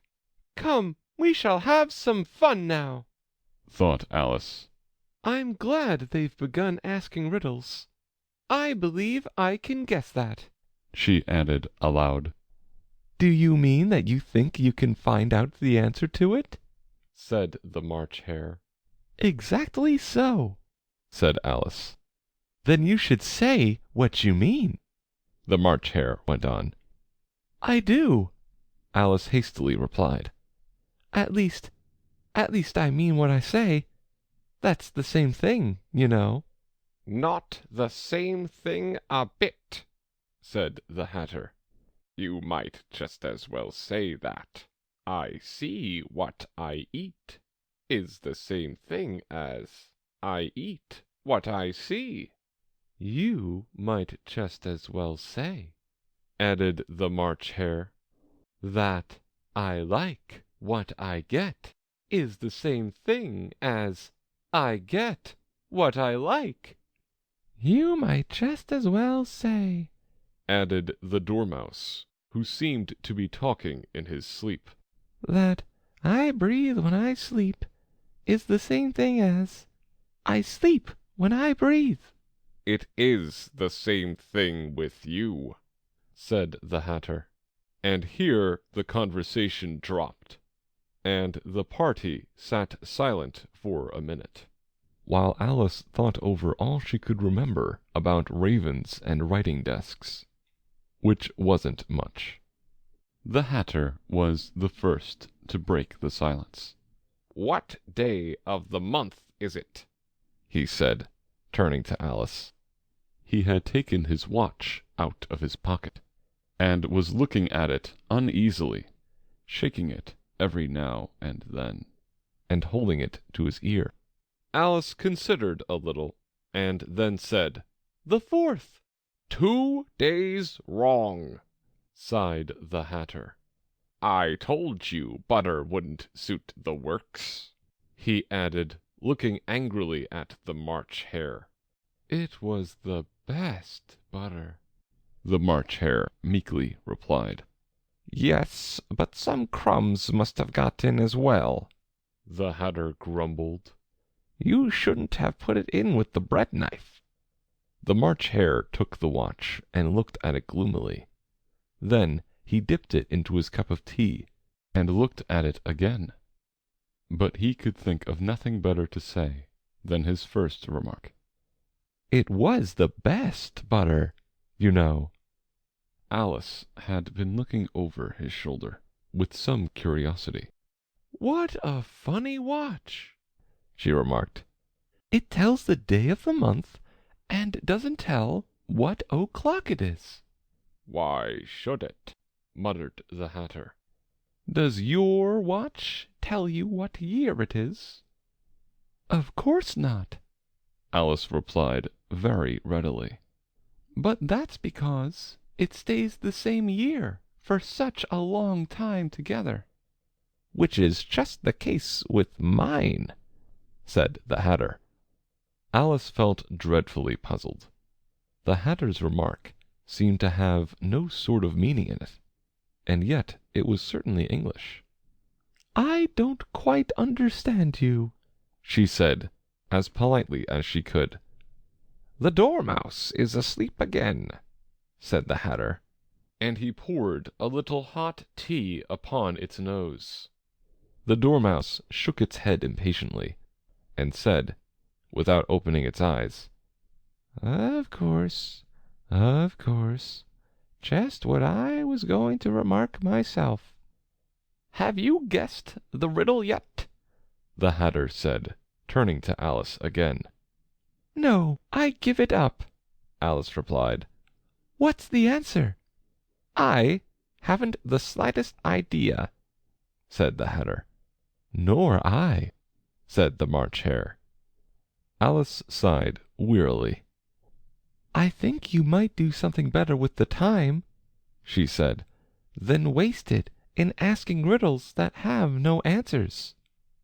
If you knew time as well as I do, said the Hatter, you wouldn't talk about wasting it. It's him. I don't know what you mean, said Alice. Of course you don't, the Hatter said, tossing his head contemptuously. I dare say you never even spoke to time. Perhaps not, Alice cautiously replied. But I know I have to beat time when I learn music. Ah, that accounts for it, said the Hatter. He won't stand beating. Now, if you only kept on good terms with him, he'd do almost anything you liked with the clock. For instance, suppose it were 9 o'clock in the morning, just time to begin lessons. You'd only have to whisper a hint to time, and round the clock goes in a twinkling. 1:30, time for dinner. I only wish it was, the March Hare said to itself in a whisper. That would be grand, certainly, said Alice thoughtfully. But then, I shouldn't be hungry for it, you know. Not at first, perhaps, said the Hatter. But you could keep it to 1:30, as long as you liked. Is that the way you manage? Alice asked. The Hatter shook his head mournfully. Not I, he replied. We quarreled last March, just before he went mad, you know, pointing with his teaspoon at the March Hare. It was at the great concert given by the Queen of Hearts, and I had to sing, Twinkle, twinkle, little bat, how I wonder what you're at. You know the song, perhaps? I've heard something like it, said Alice.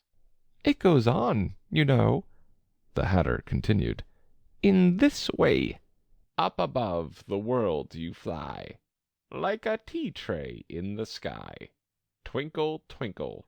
Here the Dormouse shook itself, and began singing in its sleep. Twinkle, twinkle, twinkle, twinkle. And went on so long that they had to pinch it to make it stop. Well, I'd hardly finished the first verse, said the Hatter, when the Queen jumped up and bawled out, He's murdering the time! Off with his head! How dreadfully savage! exclaimed Alice. And ever since that, the Hatter went on, in a mournful tone, he won't do a thing I ask. It's always 6 o'clock now. A bright idea came into Alice's head. Is that the reason so many tea things are put out here? She asked. Yes, that's it, said the Hatter with a sigh. It's always tea time, and we've no time to wash the things between whiles. Then you keep moving round, I suppose? said Alice. Exactly so, said the Hatter, as the things get used up. But what happens when you come to the beginning again? Alice ventured to ask. Suppose we change the subject, the March Hare interrupted, yawning. I'm getting tired of this. I vote the young lady tells us a story. I'm afraid I don't know one, said Alice, rather alarmed at the proposal. Then the Dormouse shall, they both cried. Wake up, Dormouse! And they pinched it on both sides at once. The Dormouse slowly opened his eyes. I wasn't asleep, he said in a hoarse, feeble voice. I heard every word you fellows were saying. Tell us a story, said the March Hare. Yes, please do, pleaded Alice. And be quick about it, added the Hatter, or you'll be asleep again before it's done. Once upon a time there were 3 little sisters, the Dormouse began in a great hurry. And their names were Elsie, Lacy, and Tilly, and they lived at the bottom of a well. What did they live on? Said Alice, who always took a great interest in questions of eating and drinking. They lived on treacle, said the Dormouse, after thinking a minute or two. They couldn't have done that, you know, Alice gently remarked. They'd have been ill. So they were, said the Dormouse. Very ill. Alice tried to fancy herself what such an extraordinary ways of living would be like, but it puzzled her too much. So she went on. But why did they live at the bottom of a well? Take some more tea, the March Hare said to Alice, very earnestly. I've had nothing yet, Alice replied in an offended tone. So I can't take more. You mean you can't take less, said the Hatter. It's very easy to take more than nothing. Nobody asked your opinion, said Alice. Who's making personal remarks now? The Hatter asked triumphantly.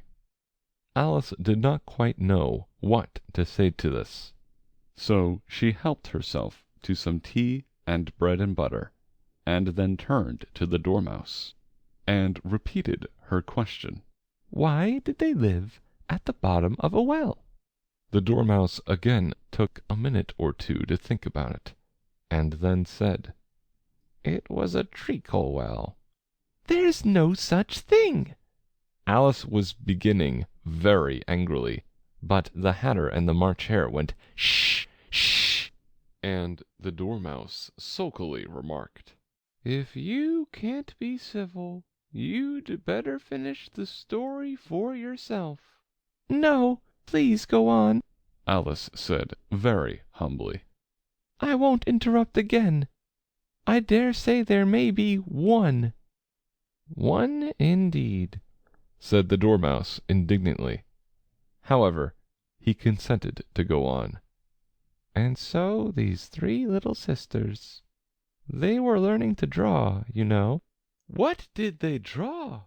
Said Alice, quite forgetting her promise. Treacle, said the Dormouse, without considering at all this time. I want a clean cup, interrupted the Hatter. Let's all move one place on. He moved on as he spoke, and the Dormouse followed him. The March Hare moved into the Dormouse's place, and Alice, rather unwillingly, took the place of the March Hare.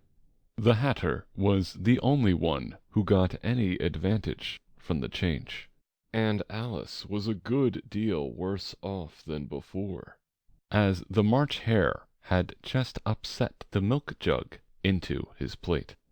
Alice did not wish to offend the Dormouse again, so she began very cautiously. But I don't understand. Where did they draw the treacle from? You can draw water out of a water well, said the Hatter. So I should think you could draw treacle out of a treacle well. Stupid?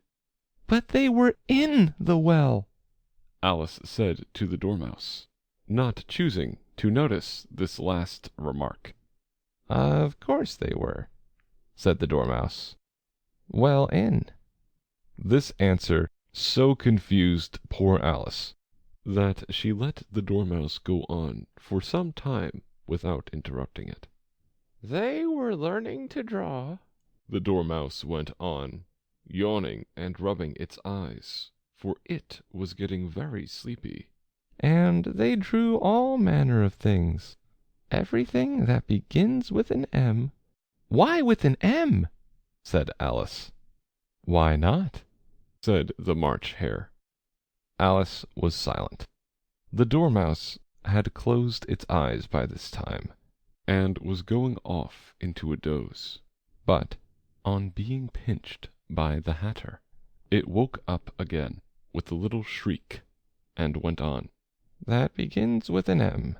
Such as mousetraps, and the moon, and memory, and muchness.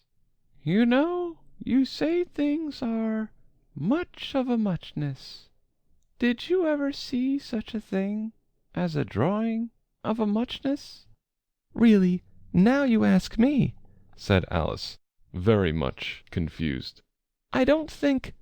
Then you shouldn't talk, said the Hatter. This piece of rudeness was more than Alice could bear. She got up in great disgust, and walked off. The Dormouse fell asleep instantly, and neither of the others took the least notice of her going, though she looked back once or twice, half hoping that they would call after her. The last time she saw them, they were trying to put the Dormouse into the teapot. At any rate, I'll never go there again, said Alice as she picked her way through the wood. It's the stupidest tea party I ever was at in all my life. Just as she said this, she noticed that one of the trees had a door leading right into it.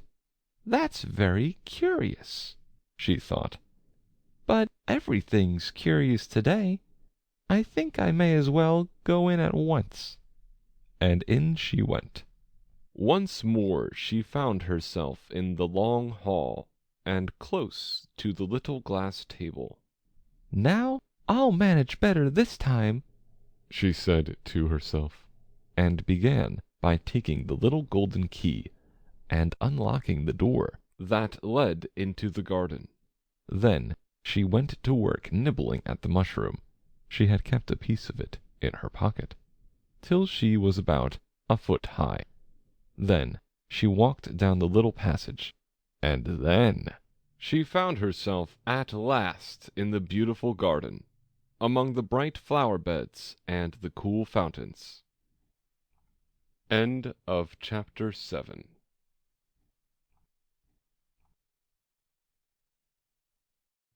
Chapter 8. The Queen's Croquet-Ground. A large rose tree stood near the entrance of the garden. The roses growing on it were white, but there were 3 gardeners at it, busily painting them red. Alice thought this a very curious thing, and she went nearer to watch them. And just as she came up to them, she heard one of them say, "Look out now, Five. Don't go splashing paint over me like that." "I couldn't help it," said Five in a sulky tone. 7 jogged my elbow. On which 7 looked up and said, "That's right, Five. Always lay the blame on others." "You'd better not talk," said 5. "I heard the Queen say only yesterday you deserved to be beheaded." "What for?" said the one who had spoken first. "That's none of your business, 2," said 7. "Yes, it is his business," said 5. "And I'll tell him it was for bringing the cook tulip roots instead of onions." 7 flung down his brush, and had just begun, "Well, of all the unjust things," when his eye chanced to fall upon Alice, as she stood watching them, and he checked himself suddenly. The others looked round also, and all of them bowed low.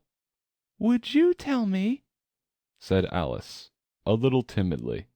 "Why are you painting those roses?" 5 and 7 said nothing, but looked at 2. 2 began in a low voice.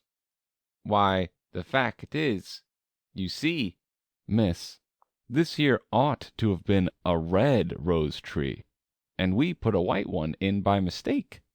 And if the Queen was to find it out, we should all have our heads cut off, you know.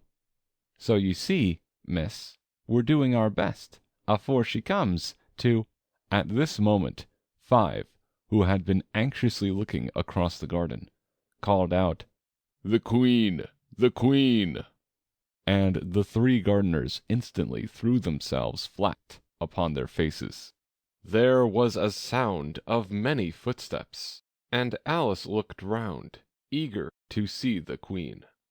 First came 10 soldiers carrying clubs. These were all shaped like the 3 gardeners, oblong and flat, with their hands and feet at the corners. Next, the 10 courtiers. These were ornamented all over with diamonds, and walked 2 and 2, as the soldiers did. After these came the royal children. There were 10 of them, and the little dears came jumping merrily along, hand in hand, in couples. They were all ornamented with hearts. Next came the guests, mostly kings and queens, and among them Alice recognized the White Rabbit. It was talking in a hurried, nervous manner, smiling at everything that was said, and went by without noticing her. Then followed the Knave of Hearts, carrying the king's crown on a crimson velvet cushion. And, last of all this grand procession, came the King and Queen of Hearts. Alice was rather doubtful whether she ought not to lie down on her face like the 3 gardeners, but she could not remember ever having heard of such a rule at processions. "And besides, what would be the use of a procession," thought she, "if people had all to lie down upon their faces, so that they couldn't see it?" So she stood still where she was, and waited. When the procession came opposite to Alice, they all stopped and looked at her, and the Queen said severely, who is this?" She said it to the Knave of Hearts, who only bowed and smiled in reply. "Idiot!" said the Queen, tossing her head impatiently, and, turning to Alice, she went on, "What's your name, child?" "My name is Alice, so please your Majesty," said Alice very politely, but she added to herself, "Why, they're only a pack of cards, after all.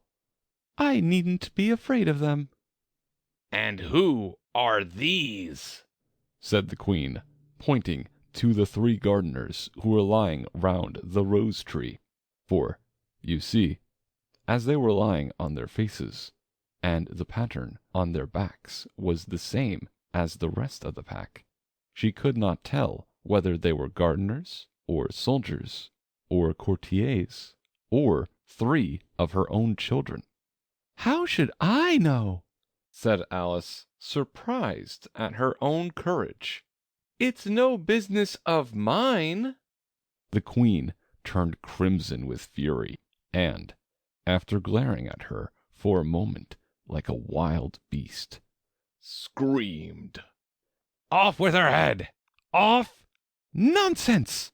said Alice, very loudly and decidedly, and the Queen was silent.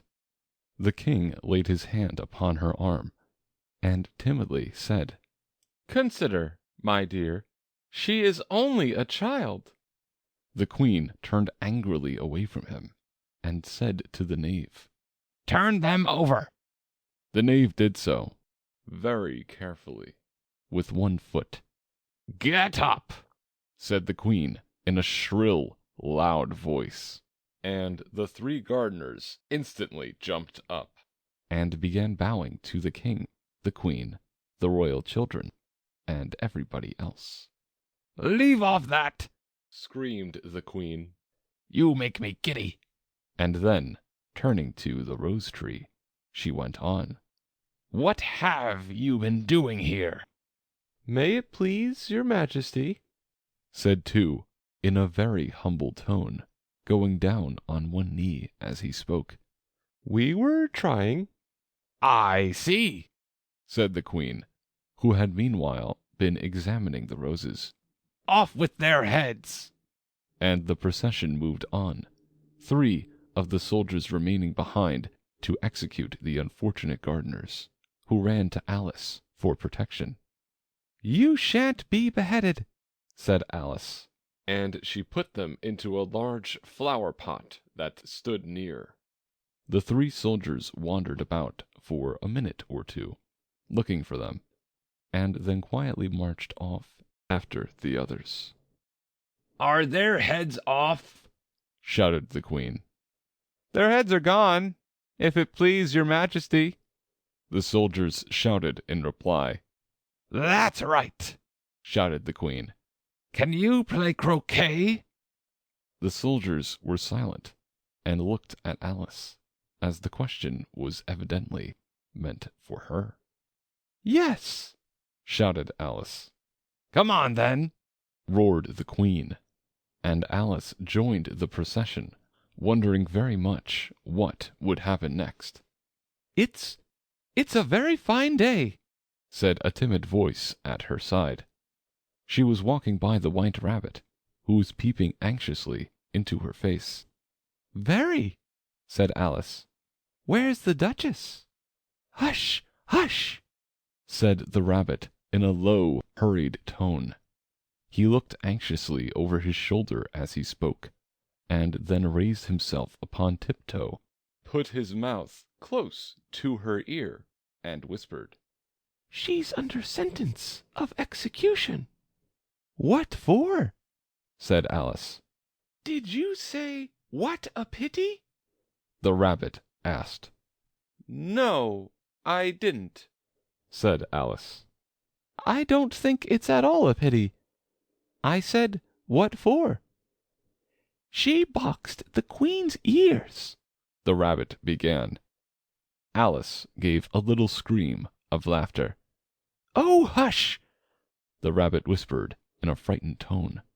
"The Queen will hear you. You see, she came rather late, and the Queen said—" "Get to your places!" shouted the Queen in a voice of thunder, and people began running about in all directions, tumbling up against each other. However, they got settled down in a minute or two, and the game began. Alice thought she had never seen such a curious croquet-ground in her life. It was all ridges and furrows. The balls were live hedgehogs, The mallets live flamingos, and the soldiers had to double themselves up and to stand on their hands and feet to make the arches. The chief difficulty Alice found at first was in managing her flamingo. She succeeded in getting its body tucked away, comfortably enough, under her arm, with its legs hanging down. but generally, just as she had got its neck nicely straightened out, and was going to give the hedgehog a blow with its head, it would twist itself round and look up in her face with such a puzzled expression that she could not help bursting out laughing. and when she had got its head down, and was going to begin again, It was very provoking to find that the hedgehog had unrolled itself, and was in the act of crawling away. Besides all this, there was generally a ridge or furrow in the way wherever she wanted to send the hedgehog to, and, as the doubled-up soldiers were always getting up and walking off to other parts of the ground, Alice soon came to the conclusion that it was a very difficult game indeed. The players all played at once without waiting for turns, quarreling all the while. and fighting for the hedgehogs, and in a very short time The queen was in a furious passion, and went stamping about, and shouting, "Off with his head!" or "Off with her head!" about once in a minute. Alice began to feel very uneasy. To be sure, she had not as yet had any dispute with the queen, but she knew that it might happen any minute. And then, Thought she, what would become of me? They're dreadfully fond of beheading people here. The great wonder is that there's anyone left alive. she was looking about for some way of escape, and wondering whether she could get away without being seen, when she noticed a curious appearance in the air. It puzzled her very much at first, but, after watching it a minute or two, she made it out to be a grin, And she said to herself, It's the Cheshire Cat. Now I shall have somebody to talk to. "How are you getting on?" said the cat, as soon as there was mouth enough for it to speak with. Alice waited till the eyes appeared, and then nodded. It's no use speaking to it. She thought, Till its ears have come, or at least one of them. in another minute the whole head appeared, and then Alice put down her flamingo, and began an account of the game, feeling very glad she had someone to listen to her. The cat seemed to think that there was enough of it now in sight, and no more of it appeared. I don't think they play at all fairly. Alice began, in a rather complaining tone. And they all quarrel so dreadfully one can't hear oneself speak. And they don't seem to have any rules in particular. At least, if there are, nobody attends to them. And you've no idea how confusing it is, all the things being alive. For instance, there's the arch I've got to go through next, walking about at the other end of the ground. And I should have croqueted the queen's hedgehog just now, only it ran away when it saw mine coming. "How do you like the queen?" said the cat, in a low voice. Not at all, said Alice. she's so extremely. Just then she noticed that the queen was close behind her, listening. So she went on. Likely to win, that it's hardly worthwhile finishing the game.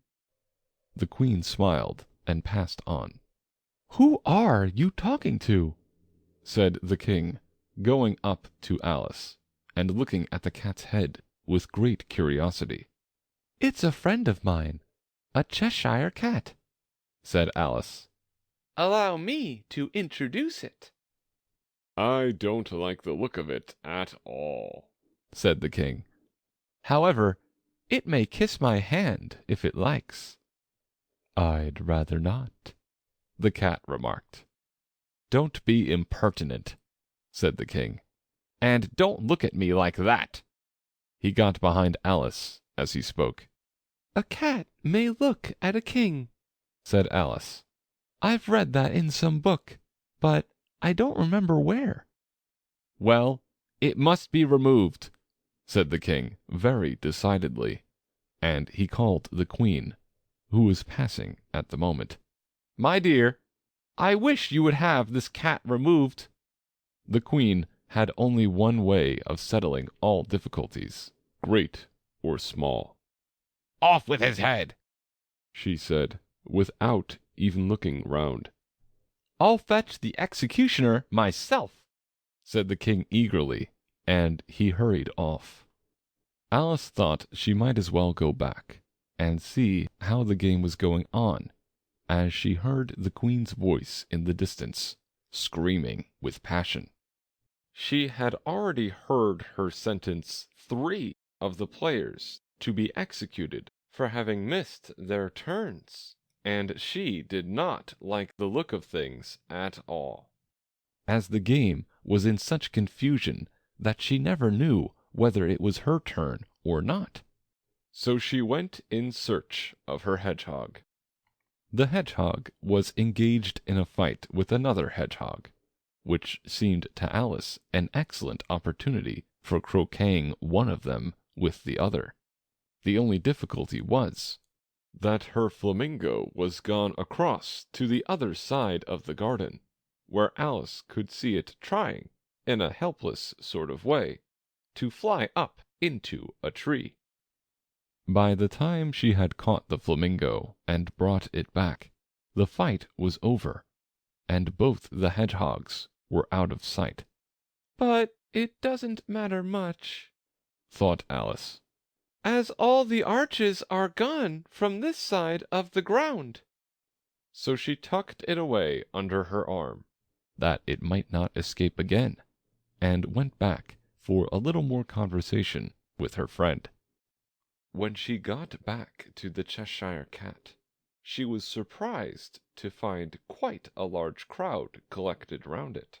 There was a dispute going on between the executioner, the king, and the queen, who were all talking at once, while all the rest were quite silent and looked very uncomfortable. The moment Alice appeared, she was appealed to by all three to settle the question, and they repeated their arguments to her, though, as they all spoke at once, she found it very hard indeed to make out exactly what they said. The executioner's argument was that you couldn't cut off a head unless there was a body to cut it off from, that he had never had to do such a thing before, and he wasn't going to begin at his time of life. The king's argument was that anything that had a head could be beheaded, and that you weren't to talk nonsense. The queen's argument was that if something wasn't done about it in less than no time, she'd have everybody executed, all round. It was this last remark that had made the whole party look so grave and anxious. Alice could think of nothing else to say but, "It belongs to the Duchess. You'd better ask her about it." "She's in prison," the queen said to the executioner. "Fetch her here." And the executioner went off like an arrow. The cat's head began fading away the moment he was gone, and, by the time he had come back with the Duchess, it had entirely disappeared. So the king and the executioner ran wildly up and down looking for it, while the rest of the party went back to the game. End of chapter 8.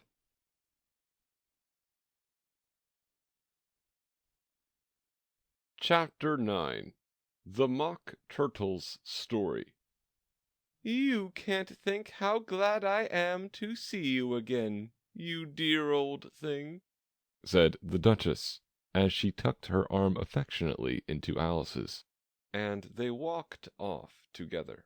Alice was very glad to find her in such a pleasant temper, and thought to herself that perhaps it was only the pepper that had made her so savage when they met in the kitchen. "When I'm a duchess," she said to herself, not in a very hopeful tone, though. "I won't have any pepper in my kitchen at all. Soup does very well without. Maybe it's always pepper that makes people hot-tempered," she went on, very much pleased at having found out a new kind of rule. "And vinegar that makes them sour, and chamomile that makes them bitter, and barley sugar and such things that make children sweet-tempered. I only wish people knew that. Then they wouldn't be so stingy about it, you know." She had quite forgotten the Duchess by this time, and was a little startled when she heard her voice close to her ear. "You're thinking about something, my dear, and that makes you forget to talk. I can't tell you just now what the moral of that is, but I shall remember it in a bit. Perhaps it hasn't one, Alice ventured to remark. Tut, tut, child, said the Duchess. everything's got a moral, if only you can find it. And she squeezed herself up closer to Alice's side as she spoke. Alice did not much like keeping so close to her. First, because the Duchess was very ugly, and secondly, because she was exactly the right height to rest her chin upon Alice's shoulder, and it was an uncomfortably sharp chin. However, she did not like to be rude, so she bore it as well as she could. The game's going on rather better now, she said, by way of keeping up the conversation a little. 'Tis so, said the Duchess. and the moral of that is, oh, 'tis love that makes the world go round. Somebody said, Alice whispered, that it's done by everybody minding their own business.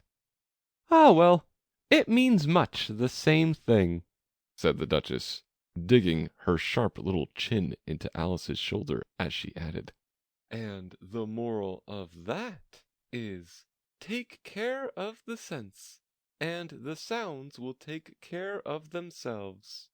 How fond she is of finding morals in things, Alice thought to herself.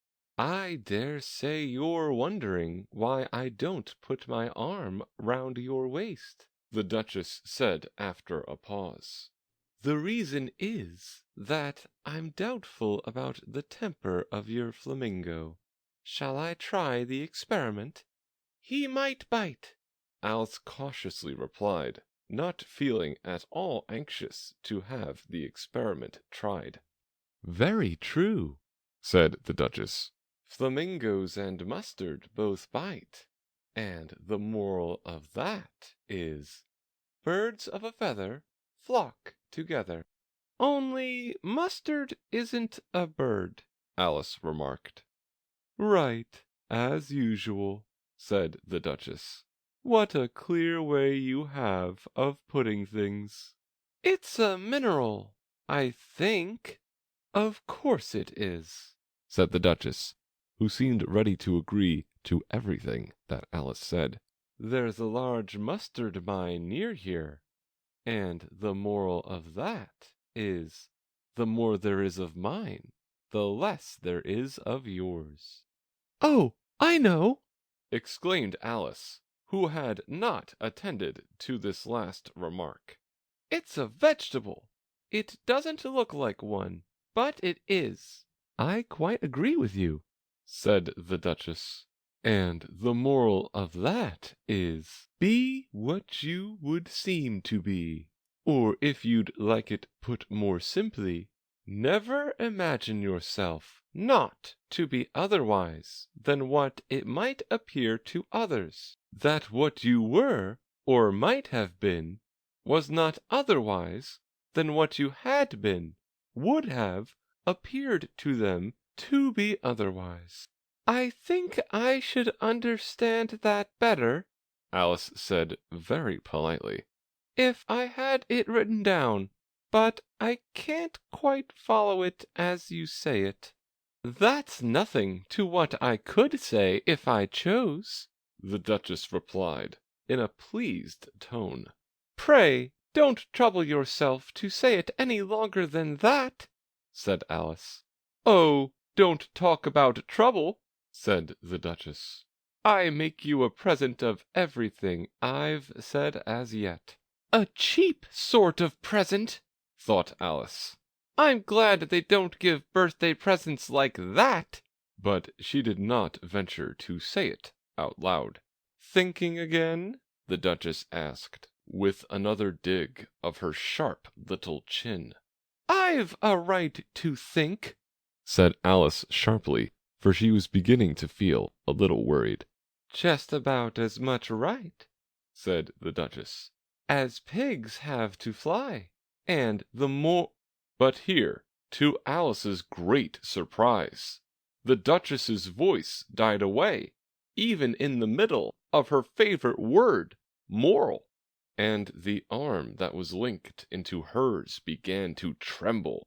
Alice looked up, and there stood the Queen in front of them, with her arms folded, frowning like a thunderstorm. "A fine day, your Majesty," the Duchess began in a low, weak voice. "Now, I give you fair warning," shouted the Queen, stamping on the ground as she spoke. "Either you or your head must be off, and that in about half no time. Take your choice." The Duchess took her choice, and was gone in a moment. "Let's go on with the game," the Queen said to Alice, and Alice was much too frightened to say a word, but slowly followed her back to the Croquet-Ground. The other guests had taken advantage of the Queen's absence, and were resting in the shade. However, the moment they saw her, they hurried back to the game, the Queen merely remarking that a moment's delay would cost them their lives. All the time they were playing, the Queen never left off quarreling with the other players, and shouting, "Off with his head!" or "Off with her head!" Those whom she sentenced were taken into custody by the soldiers, who, of course, had to leave off being arches to do this, so that by the end of half an hour or so there were no arches left, and all the players, except the King, the Queen, and Alice, were in custody and under sentence of execution. Then the Queen left off, quite out of breath, and said to Alice, "Have you seen the Mock Turtle yet?" "No," said Alice. "I don't even know what a mock turtle is." "It's the thing Mock Turtle soup is made from," said the Queen. "I never saw one, or heard of one," said Alice. "Come on, then," said the Queen, "and he shall tell you his history." As they walked off together, Alice heard the King say in a low voice, to the company generally, "You are all pardoned." "Come, that's a good thing," she said to herself, for she had felt quite unhappy at the number of executions the Queen had ordered. They very soon came upon a griffin lying fast asleep in the sun. If you don't know what a griffin is, look at the picture. "Up, lazy thing," said the Queen, "and take this young lady to see the Mock Turtle, and to hear his history. I must go back and see after some executions I have ordered." And she walked off, leaving Alice alone with the griffin. Alice did not quite like the look of the creature, but on the whole she thought it would be quite as safe to stay with it as to go after that savage Queen. So she waited. The griffin sat up and rubbed its eyes. Then it watched the Queen till she was out of sight. Then it chuckled. "What fun!" said the griffin, half to itself, half to Alice. "What is the fun?" said Alice. "Why, she," said the griffin. "It's all her fancy, that. They never executes nobody, you know. Come on." "Everybody says, 'Come on,' here," thought Alice, as she went slowly after it. "I never was so ordered about in all my life. Never!" They had not gone far before they saw the Mock Turtle in the distance, sitting sad and lonely on a little ledge of rock, and, as they came nearer, Alice could hear him sighing as if his heart would break. She pitied him deeply. "What is his sorrow?" she asked the griffin, and the griffin answered, very nearly in the same words as before. "It's all his fancy, that. He hasn't got no sorrow, you know. Come on." So they went up to the Mock Turtle, who looked at them with large eyes full of tears, but said nothing. "This here young lady," said the griffin, "she wants for to know your history, she do." "I'll tell it her," said the Mock Turtle in a deep, hollow tone. Sit down, both of you, and don't speak a word till I've finished. So they sat down, and nobody spoke for some minutes. Alice thought to herself, I don't see how he can ever finish if he doesn't begin. But she waited patiently. Once, said the Mock Turtle at last, with a deep sigh, I was a real turtle. These words were followed by a very long silence, broken only by an occasional exclamation of from the Griffin, and the constant heavy sobbing of the Mock Turtle. Alice was very nearly getting up and saying, Thank you, sir, for your interesting story. But she could not help thinking there must be more to come, so she sat still and said nothing. When we were little, the Mock Turtle went on at last, more calmly, though still sobbing a little now and then. We went to school in the sea. The master was an old turtle.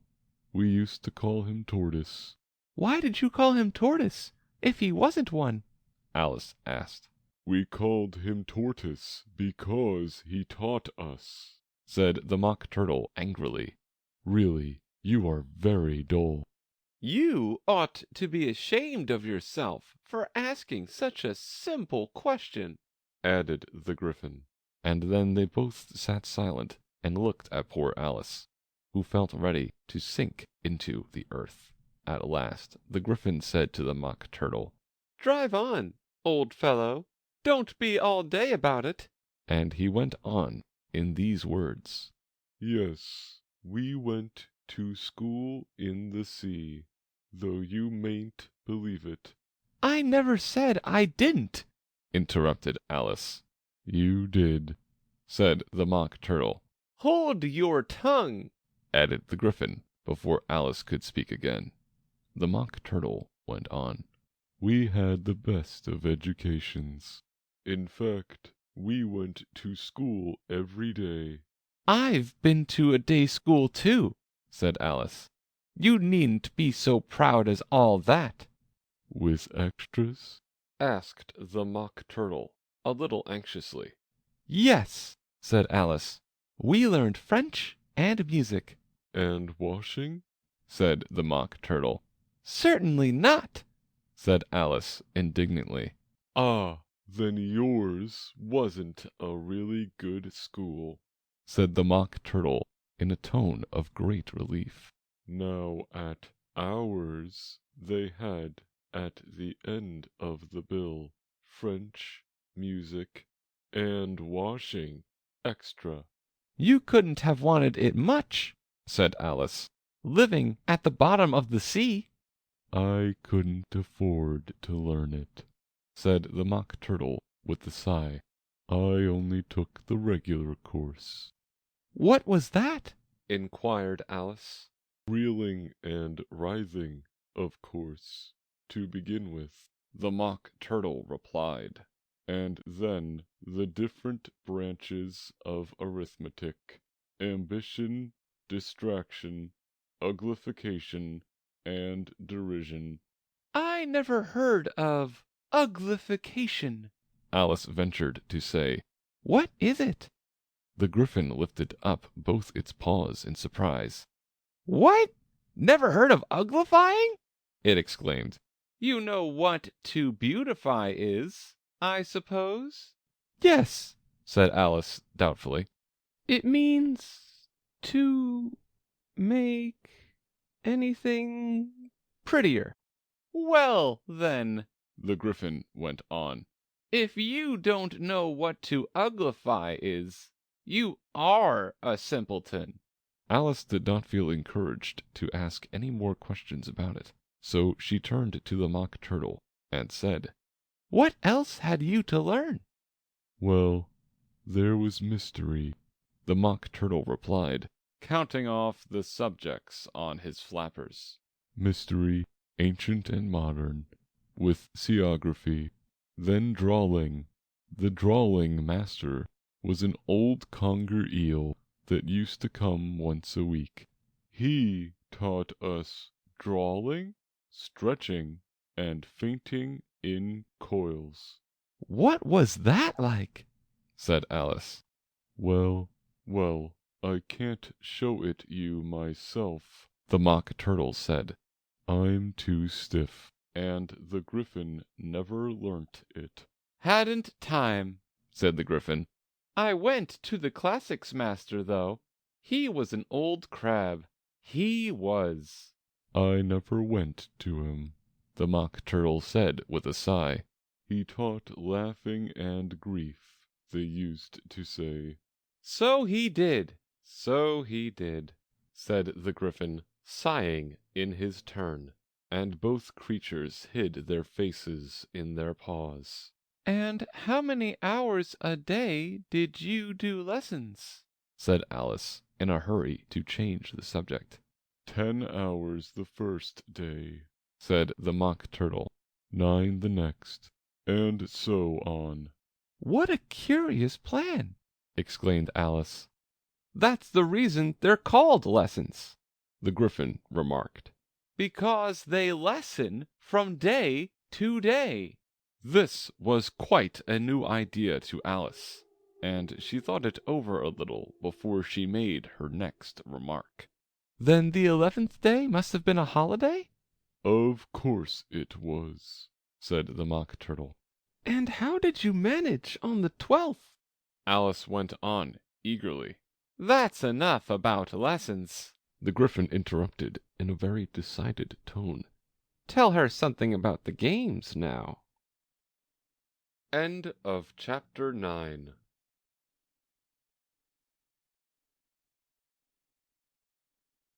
Chapter 10.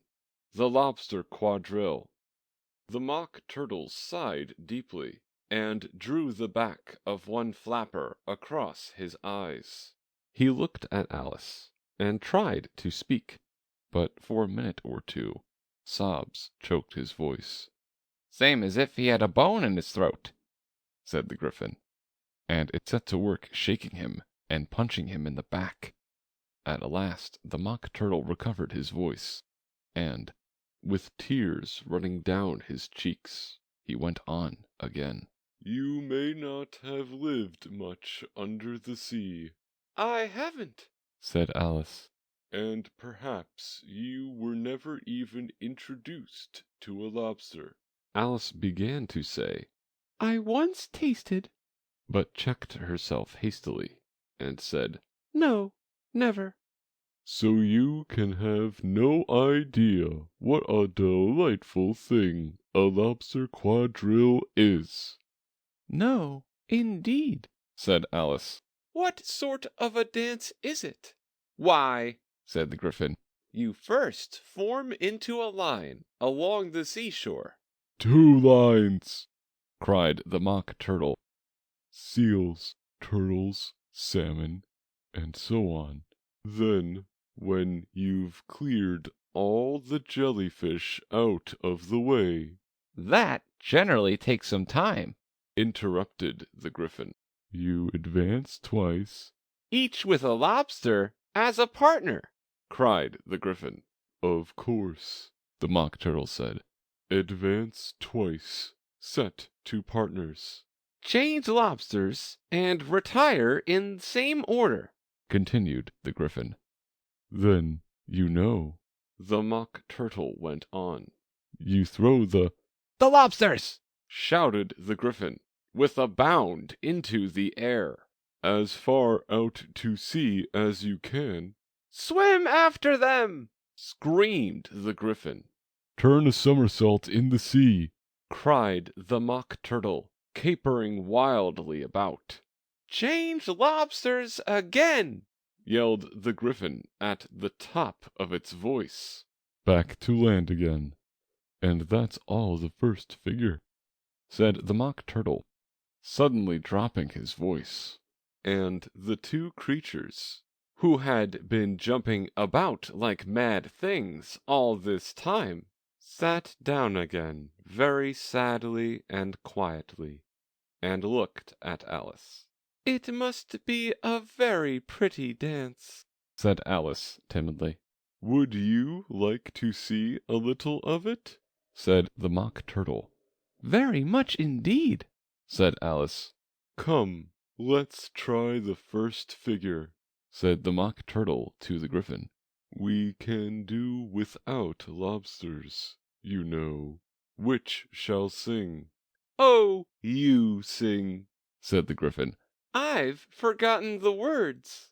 So they began solemnly dancing round and round Alice, every now and then treading on her toes when they passed too close, and waving their forepaws to mark the time, while the Mock Turtle sang this, very slowly and sadly. Will you walk a little faster? Said a whiting to a snail. There's a porpoise close behind us, and he's treading on my tail. See how eagerly the lobsters and the turtles all advance. They are waiting on the shingle. Will you come and join the dance? Will you, won't you, will you, won't you, will you join the dance? Will you, won't you, will you, won't you join the dance? You can really have no notion how delightful it will be when they take us up and throw us, with the lobsters, out to sea. But the snail replied, Too far, too far, and gave a look askance. Said he thanked the whiting kindly, but he would not join the dance. Would not, could not, would not, could not, would not join the dance. Would not, could not, would not, could not, could not join the dance. What matters it how far we go? His scaly friend replied, There is another shore, you know, upon the other side. The further off from England, the nearer is to France. Then turn not pale, beloved snail, but come and join the dance. Will you, won't you, will you, won't you, will you join the dance? Will you, won't you, will you, won't you join the dance? Thank you. It's a very interesting dance to watch, said Alice, feeling very glad that it was over at last. And I do so like that curious song about the whiting. Oh, as to the whiting, said the Mock Turtle. You've seen them, of course? Yes, said Alice. I've often seen them at She checked herself hastily.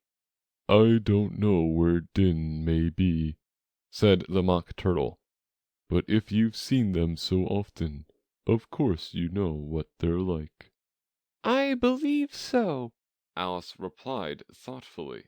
They have their tails in their mouths, and they're all over crumbs. You're wrong about the crumbs, said the Mock Turtle. Crumbs would all wash off in the sea. But they have their tails in their mouths, and the reason is... Here the Mock Turtle yawned and shut his eyes. Tell her about the reason and all that, he said to the Gryphon. The reason is, said the Gryphon, that they would go with the lobsters to the dance. So they got thrown out to sea. So they had to fall a long way.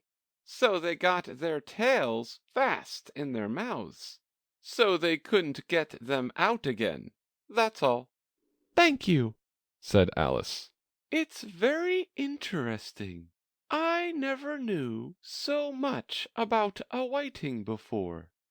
I can tell you more than that, if you like, said the Gryphon. Do you know why it's called a whiting? I never thought about it, said Alice. Why? It does the boots and shoes, the Gryphon replied very solemnly. Alice was thoroughly puzzled. Does the boots and shoes, she repeated in a wondering tone. "Why, what are your shoes done with?" said the Gryphon. I mean, what makes them so shiny? Alice looked down at them and considered a little before she gave her answer. They're done with blacking, I believe. Boots and shoes under the sea, The Gryphon went on in a deep voice. "Are done with a whiting. Now you know." And what are they made of? Alice asked in a tone of great curiosity. Soles and eels, of course. the Gryphon replied rather impatiently. Any shrimp could have told you that. If I'd been the whiting, Said Alice, whose thoughts were still running on the song. I'd have said to the porpoise, keep back, please. We don't want you with us. They were obliged to have him with them. The Mock Turtle said, No wise fish would go anywhere without a porpoise. Wouldn't it really? Said Alice in a tone of great surprise. Of course not. Said the Mock Turtle. Why, if a fish came to me and told me he was going on a journey, I should say, with what porpoise? Don't you mean purpose? Said Alice. I mean what I say. The Mock Turtle replied in an offended tone, and the Gryphon added, Come, let's hear some of your adventures.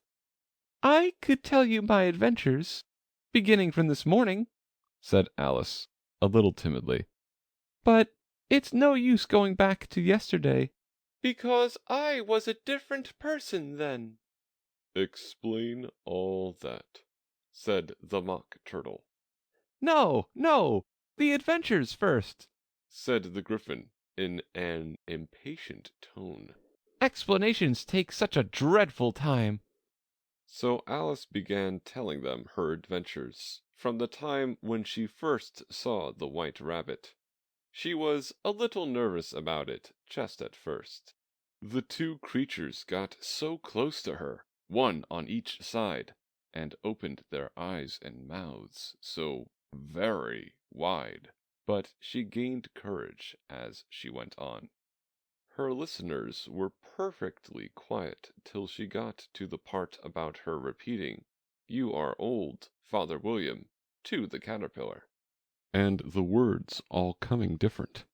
And then the Mock Turtle drew a long breath, and said, That's very curious. "It's all about as curious as it can be." said the Gryphon. It all came different. The Mock Turtle repeated thoughtfully, I should like to hear her try and repeat something now. Tell her to begin. He looked at the Gryphon as if he thought it had some kind of authority over Alice. Stand up and repeat. 'Tis the voice of the sluggard. said the Gryphon. How the creatures order one about. "And make one repeat lessons." thought Alice. "I might as well be at school at once." However, she got up and began to repeat it, but her head was so full of the lobster quadrille that she hardly knew what she was saying, and the words came very queer indeed. 'Tis the voice of the lobster. I heard him declare, "You have baked me too brown. I must sugar my hair. As a duck with its eyelids, so he with his nose trims his belt and his buttons, and turns out his toes." Later editions continued as follows. when the sands are all dry, He is gay as a lark, and will talk in contemptuous tones of the shark. but when the tide rises and sharks are around, his voice has a timid And tremulous sound. That's different from what I used to say when I was a child, said the Gryphon. Well, I never heard it before, said the Mock Turtle. but it sounds uncommon nonsense. Alice said nothing. She had sat down with her face in her hands, wondering if anything would ever happen in a natural way again. I should like to have it explained, said the Mock Turtle. She can't explain it, said the Gryphon hastily. Go on with the next verse. but about his toes. the Mock Turtle persisted. How could he turn them out with his nose, you know? It's the first position in dancing, Alice said, but was dreadfully puzzled by the whole thing, and longed to change the subject. Go on with the next verse, the Gryphon repeated impatiently. It begins, I passed by his garden. Alice did not dare to disobey, though she felt sure it would all come wrong, and she went on in a trembling voice. I passed by his garden, and marked with one eye how the owl and the panther were sharing a pie. Later editions continued as follows. The panther took pie crust and gravy and meat, while the owl had the dish as its share of the treat. When the pie was all finished, the owl, as a boon, was kindly permitted to pocket the spoon, while the panther received knife and fork with a growl, and concluded the banquet. What is the use of repeating all that stuff? The Mock Turtle interrupted. If you don't explain it as you go on, it's by far the most confusing thing I ever heard. Yes, I think you'd better leave off, said the Gryphon, and Alice was only too glad to do so. Shall we try another figure of the Lobster Quadrille? The Gryphon went on. Or would you like the Mock Turtle to sing you a song? Oh, a song, please, if the Mock Turtle would be so kind, Alice replied, so eagerly that the Gryphon said, in a rather offended tone, No accounting for tastes. Sing her turtle soup, will you, old fellow? The Mock Turtle sighed deeply, and began, in a voice sometimes choked with sobs, to sing this. Beautiful soup, so rich and green, waiting in a hot tureen. Who, for such dainties, would not stoop? Soup of the evening, beautiful soup. Soup of the evening, beautiful soup. Beautiful soup. Beautiful soup. Soup of the evening. Beautiful, beautiful soup. Beautiful soup.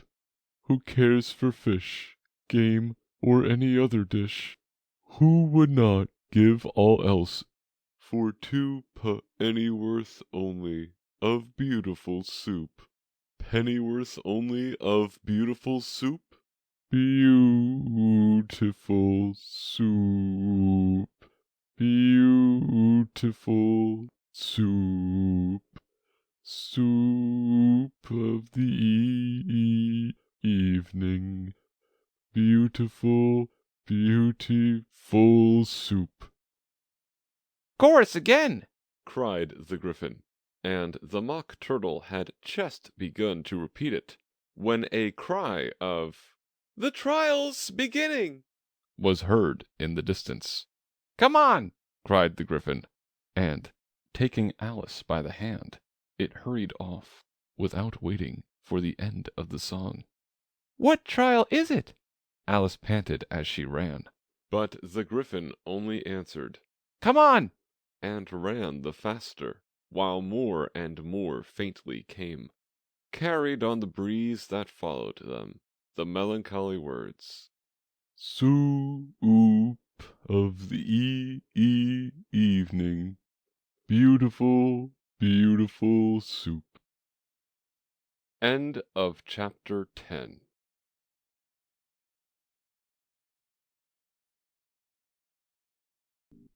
Chapter 11. Who Stole the Tarts? The King and Queen of Hearts were seated on their throne when they arrived, with a great crowd assembled about them, all sorts of little birds and beasts, as well as the whole pack of cards. The knave was standing before them in chains, with a soldier on each side to guard him. And near the king was the white rabbit, with a trumpet in one hand, and a scroll of parchment in the other. In the very middle of the court was a table, with a large dish of tarts upon it. They looked so good that it made Alice quite hungry to look at them. "I wish they'd get the trial done," she thought, "and hand round the refreshments." but there seemed to be no chance of this, so she began looking at everything about her to pass away the time. Alice had never been in a court of justice before, but she had read about them in books, and she was quite pleased to find that she knew the name of nearly everything there. "That's the judge," she said to herself, "because of his great wig." The judge, by the way, was the king, and as he wore his crown over the wig, look at the frontispiece if you want to see how he did it. He did not look at all comfortable, and it was certainly not becoming. "And that's the jury box. Thought Alice. And those 12 creatures." She was obliged to say creatures, you see, because some of them were animals, and some were birds. "I suppose they are the jurors." She said this last word 2 or 3 times over to herself, being rather proud of it, for she thought, and rightly too, that very few little girls of her age knew the meaning of it at all. However, jurymen would have done just as well. The 12 jurors were all writing very busily on slates. "What are they doing?" Alice whispered to the Griffin. "They can't have anything to put down yet, before the trial's begun." "They're putting down their names," the Griffin whispered in reply, "for fear they should forget them before the end of the trial." "Stupid things!" Alice began in a loud, indignant voice. But she stopped hastily, for the white rabbit cried out, "Silence in the court!" and the king put on his spectacles and looked anxiously round to make out who was talking. Alice could see, as well as if she were looking over their shoulders, that all the jurors were writing down "stupid things" on their slates, and she could even make out that one of them didn't know how to spell stupid, and that he had to ask his neighbor to tell him. "A nice muddle their slates'll be in before the trial's over," thought Alice. One of the jurors had a pencil that squeaked. This, of course, Alice could not stand, and she went round the court and got behind him, and very soon found an opportunity of taking it away. She did it so quickly that the poor little juror, It was Bill, the lizard, could not make out at all what had become of it. So, after hunting all about for it, he was obliged to write with one finger for the rest of the day, and this was of very little use, as it left no mark on the slate. "Herald, read the accusation," said the king. On this, the white rabbit blew 3 blasts on the trumpet, and then unrolled the parchment scroll, and read as follows. "The Queen of Hearts, she made some tarts, all on a summer day. The Knave of Hearts, He stole the tarts, and took them quite away." "Consider your verdict," the king said to the jury.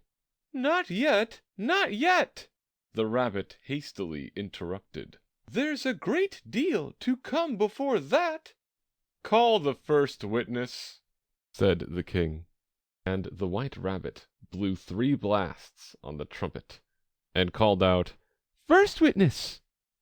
The first witness was the Hatter.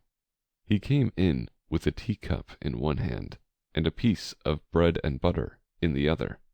"I beg pardon, your Majesty," he began, "for bringing these in, but I hadn't quite finished my tea when I was sent for." "You ought to have finished," said the king.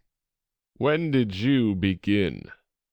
The Hatter looked at the March Hare, who had followed him into the court, arm in arm with the Dormouse. 14th of March, I think it was," he said. 15th, said the March Hare. 16th, added the Dormouse. "Write that down," the king said to the jury, and the jury eagerly wrote down all 3 dates on their slates, and then added them up, and reduced the answer to shillings and pence. "Take off your hat," the king said to the Hatter. "It isn't mine," said the Hatter. "Stolen!" the king exclaimed, turning to the jury, who instantly made a memorandum of the fact. "I keep them to sell," the Hatter added as an explanation. "I've none of my own. I'm a Hatter." Here the Queen put on her spectacles and began staring at the Hatter, who turned pale and fidgeted. "Give your evidence," said the king, "and don't be nervous, or I'll have you executed on the spot." This did not seem to encourage the witness at all. He kept shifting from one foot to the other, looking uneasily at the Queen, and in his confusion he bit a large piece out of his teacup instead of the bread and butter. Just at this moment Alice felt a very curious sensation, which puzzled her a good deal until she made out what it was. She was beginning to grow larger again, and she thought at first she would get up and leave the court, but on second thoughts she decided to remain where she was, as long as there was room for her. "I wish you wouldn't squeeze so," said the Dormouse, who was sitting next to her. "I can hardly breathe." "I can't help it," said Alice very meekly. "I'm growing." "You've no right to grow here," said the Dormouse. "Don't talk nonsense," said Alice more boldly. "You know you're growing too." "Yes, but I grow at a reasonable pace," said the Dormouse. "Not in that ridiculous fashion." And he got up very sulkily and crossed over to the other side of the court. All this time the Queen had never left off staring at the Hatter, and just as the Dormouse crossed the court, she said to one of the officers of the court, "Bring me the list of the singers in the last concert." on which the wretched Hatter trembled so that he shook both his shoes off. "Give your evidence," the king repeated angrily, "or I'll have you executed, whether you're nervous or not." "I'm a poor man, your Majesty," the Hatter began in a trembling voice, "and I hadn't begun my tea not above a week or so." "And what with the bread and butter getting so thin?" "And the twinkling of the tea." "The twinkling of the what?" said the king. "It began with the tea," the Hatter replied. "Of course twinkling begins with a T," said the king sharply. "Do you take me for a dunce? Go on. I'm a poor man, the Hatter went on. And most things twinkled after that. Only the March Hare said. I didn't, the March Hare interrupted in a great hurry. You did, said the Hatter. I deny it, said the March Hare. He denies it, said the King. Leave out that part. Well, at any rate, the Dormouse said. The Hatter went on, looking anxiously round to see if he would deny it too. But the Dormouse denied nothing, being fast asleep. After that, continued the Hatter, I cut some more bread and butter. But what did the Dormouse say? One of the jury asked. That I can't remember, said the Hatter. You must remember, remarked the King, or I'll have you executed. The miserable Hatter dropped his teacup and bread and butter, and went down on one knee. I'm a poor man, your Majesty, he began. You're a very poor speaker, said the King. Here one of the guinea pigs cheered, and was immediately suppressed by the officers of the court. As that is rather a hard word, I will just explain to you how it was done. They had a large canvas bag, which tied up at the mouth with strings. Into this they slipped the guinea pig, head first, and then sat upon it. I'm glad I've seen that done, thought Alice. I've so often read in the newspapers, at the end of trials, there was some attempts at applause, which was immediately suppressed by the officers of the court, and I never understood what it meant till now. If that's all you know about it, you may stand down, continued the King. I can't go no lower, said the Hatter. I'm on the floor, as it is. Then you may sit down, the King replied. Here the other guinea pig cheered, and was suppressed. Come, that finished the guinea pigs, thought Alice. Now we shall get on better. I'd rather finish my tea, said the Hatter, with an anxious look at the Queen, who was reading the list of singers. You may go, said the King, and the Hatter hurriedly left the court, without even waiting to put his shoes on. And just take his head off outside, the Queen added to one of the officers. But the Hatter was out of sight before the officer could get to the door. Call the next witness, said the King. The next witness was the Duchess's cook. She carried the pepper box in her hand, and Alice guessed who it was, even before she got into the court, by the way the people near the door began sneezing all at once. Give your evidence, said the King. Shan't, said the cook. The King looked anxiously at the White Rabbit, who said in a low voice, Your Majesty must cross-examine this witness. Well, if I must, I must, the King said, with a melancholy air, and, after folding his arms and frowning at the cook till his eyes were nearly out of sight, he said in a deep voice, What are tarts made of? Pepper, mostly, said the cook. Treacle, said a sleepy voice behind her. Collar that Dormouse, the Queen shrieked out. Behead that Dormouse. Turn that Dormouse out of court. Suppress him. Pinch him. Off with his whiskers. For some minutes the whole court was in confusion, getting the Dormouse turned out, and, by the time they had settled down again, the cook had disappeared. Never mind, said the King, with an air of great relief. "Call your next witness." And he added in an undertone to the Queen, "Really, my dear, you must cross-examine the next witness. It quite makes my forehead ache." Alice watched the White Rabbit as he fumbled over the list, feeling very curious to see what the next witness would be like.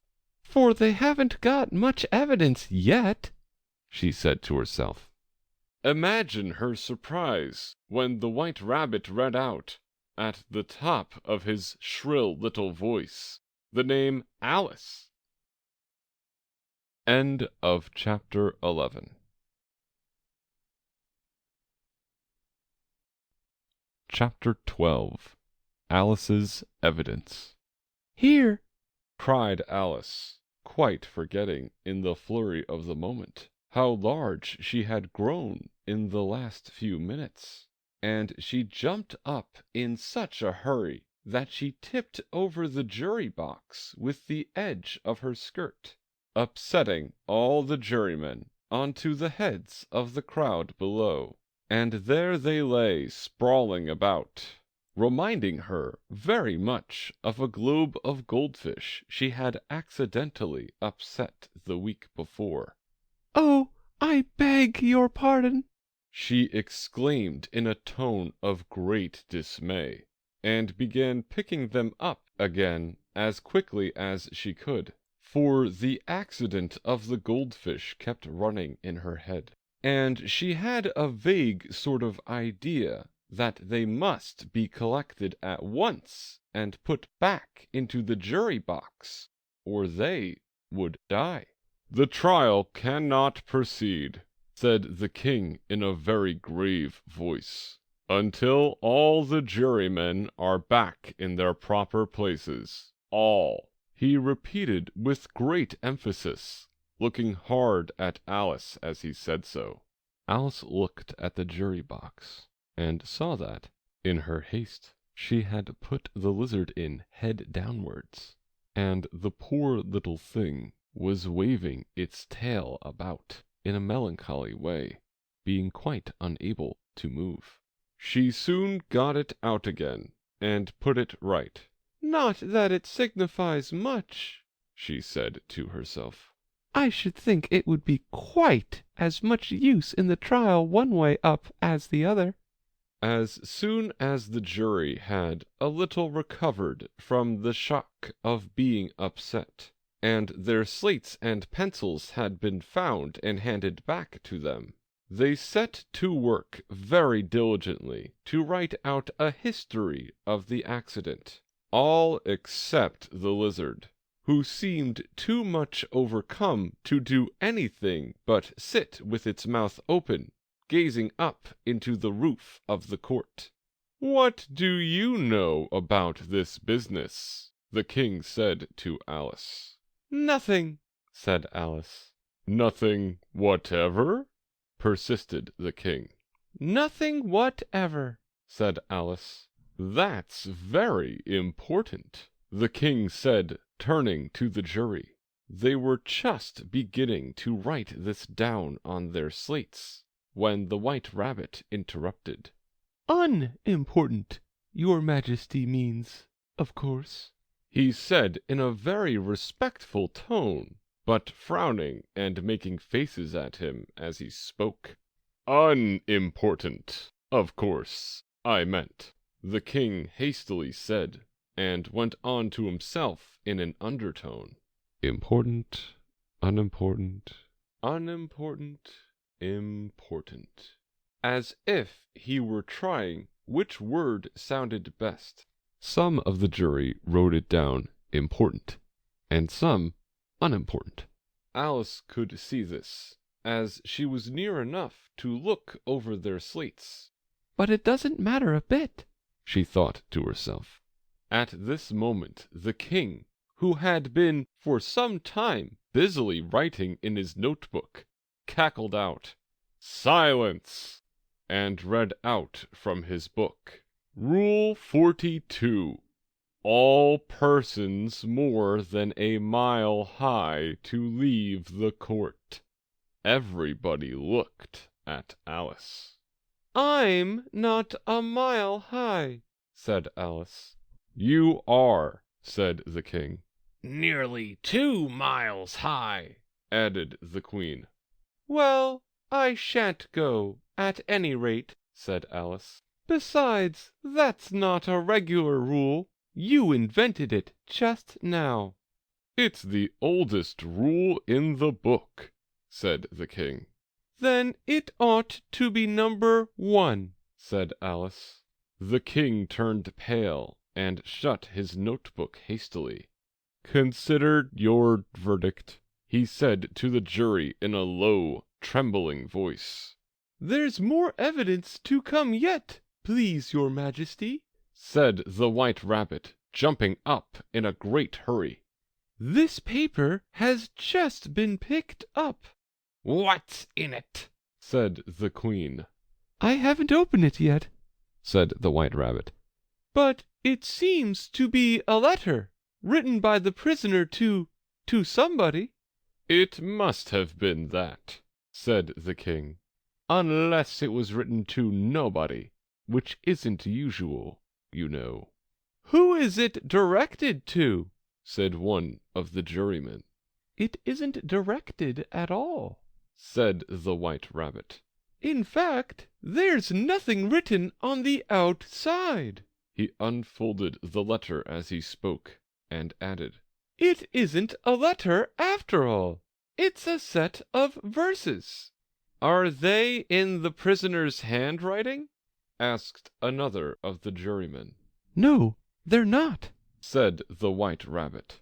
And that's the queerest thing about it. The jury all looked puzzled. He must have imitated somebody else's hand, said the king. The jury all brightened up again. Please, your majesty, said the knave. I didn't write it, and they can't prove I did. There's no name signed at the end. If you didn't sign it, said the king, that only makes the matter worse. You must have meant some mischief, or else you'd have signed your name like an honest man. There was a general clapping of hands at this. It was the first really clever thing the king had said that day. That proves his guilt, said the queen.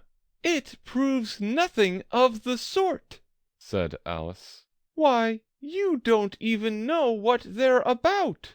Read them, said the king. The White Rabbit put on his spectacles. Where shall I begin, please your majesty? he asked. Begin at the beginning, the king said gravely, and go on till you come to the end, then stop. These were the verses the White Rabbit read. They told me you had been to her, and mentioned me to him. She gave me a good character, but said I could not swim. He sent them word I had not gone. We know it to be true. If she should push the matter on, what would become of you?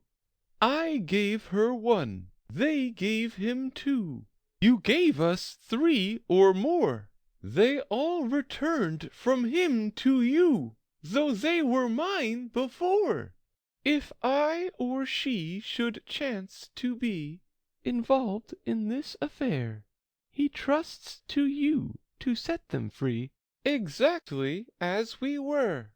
My notion was that you had been, before she had this fit, an obstacle that came between him and ourselves and it.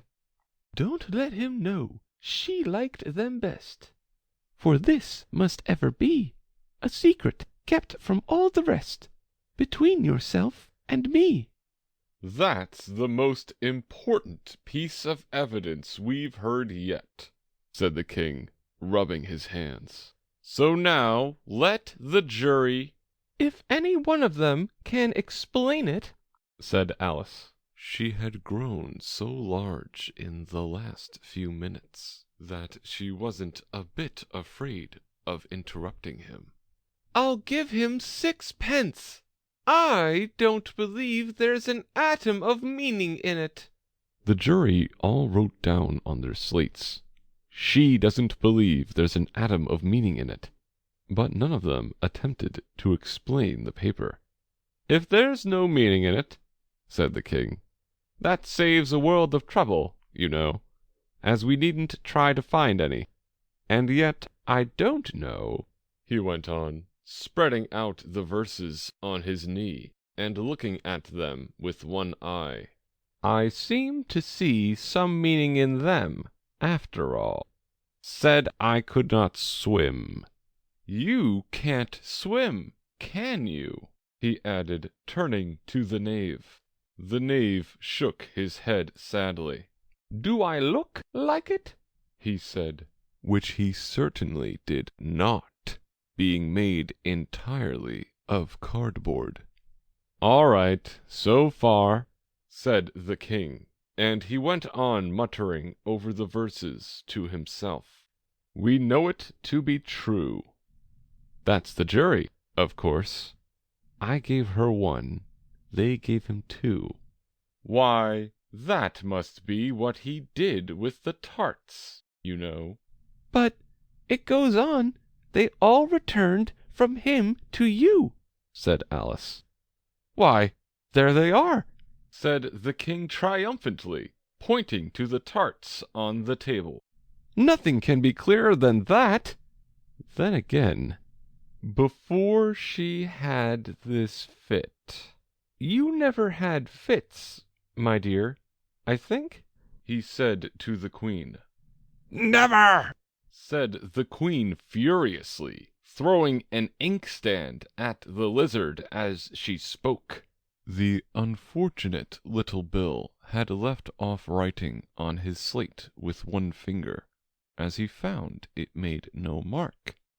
But he now hastily began again, using the ink that was trickling down his face, as long as it lasted.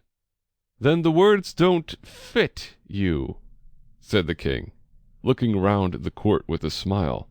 There was a dead silence. "It's a pun," the king added in an offended tone, and everybody laughed. "Let the jury consider their verdict," the king said for about the 20th time that day. No, no, Said the queen. sentence first, verdict afterwards. "Stuff and nonsense!" Said Alice loudly. "The idea of having the sentence first!" Hold your tongue. Said the queen, turning purple. "I won't!" Said Alice. Off with her head. The queen shouted at the top of her voice. Nobody moved. "Who cares for you?" Said Alice. She had grown to her full size by this time. "You're nothing but a pack of cards." At this the whole pack rose up into the air and came flying down upon her. She gave a little scream, half of fright and half of anger, and tried to beat them off, and found herself lying on the bank, with her head in the lap of her sister, who was gently brushing away some dead leaves that had fluttered down from the trees upon her face. "Wake up, Alice dear," said her sister. "Why, what a long sleep you've had." "Oh, I've had such a curious dream," said Alice, and she told her sister, as well as she could remember them, all these strange adventures of hers that you have just been reading about. And when she had finished, her sister kissed her and said, "It was a curious dream, dear, certainly. But now run in to your tea. It's getting late." So Alice got up and ran off, thinking while she ran, as well she might, what a wonderful dream it had been.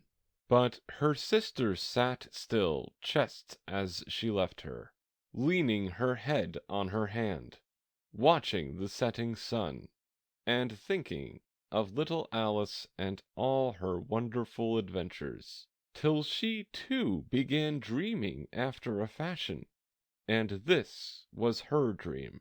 First she dreamed of little Alice herself, and once again the tiny hands were clasped upon her knee, and the bright, eager eyes were looking up into hers. She could hear the very tones of her voice, and see that queer little toss of her head to keep back the wandering hair that would always get into her eyes.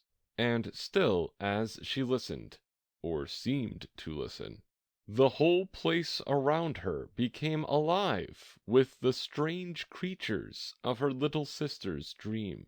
The long grass rustled at her feet as the white rabbit hurried by.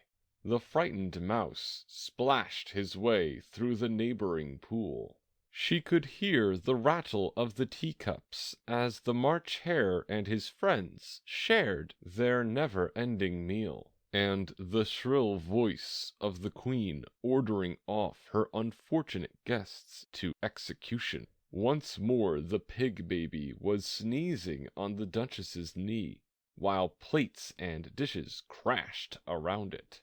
Once more the shriek of the griffin, the squeaking of the lizard's slate pencil, and the choking of the suppressed guinea pigs filled the air, mixed up with the distant sobs of the miserable mock turtle. So she sat on, with closed eyes, and half believed herself in Wonderland, though she knew she had but to open them again, and all would change to dull reality. The grass would be only rustling in the wind, and the pool rippling to the waving of the reeds. The rattling teacups would change to tinkling sheep bells, and the Queen's shrill cries to the voice of the shepherd boy, and the sneeze of the baby, the shriek of the griffin, and all the other queer noises would change, she knew, to the confused clamor of the busy farmyard, while the lowing of the cattle in the distance would take the place of the mock turtle's heavy sobs. Lastly, she pictured to herself how this same little sister of hers would, in the after-time, be herself a grown woman, and how she would keep, through all her riper years, the simple and loving heart of her childhood, and how she would gather about her other little children, and make their eyes bright and eager with many a strange tale, perhaps even with the dream of Wonderland of long ago, and how she would feel with all their simple sorrows, and find a pleasure in all their simple joys, remembering her own child life and the happy summer days. The End. End of Chapter 12. End of Alice's Adventures in Wonderland by Lewis Carroll.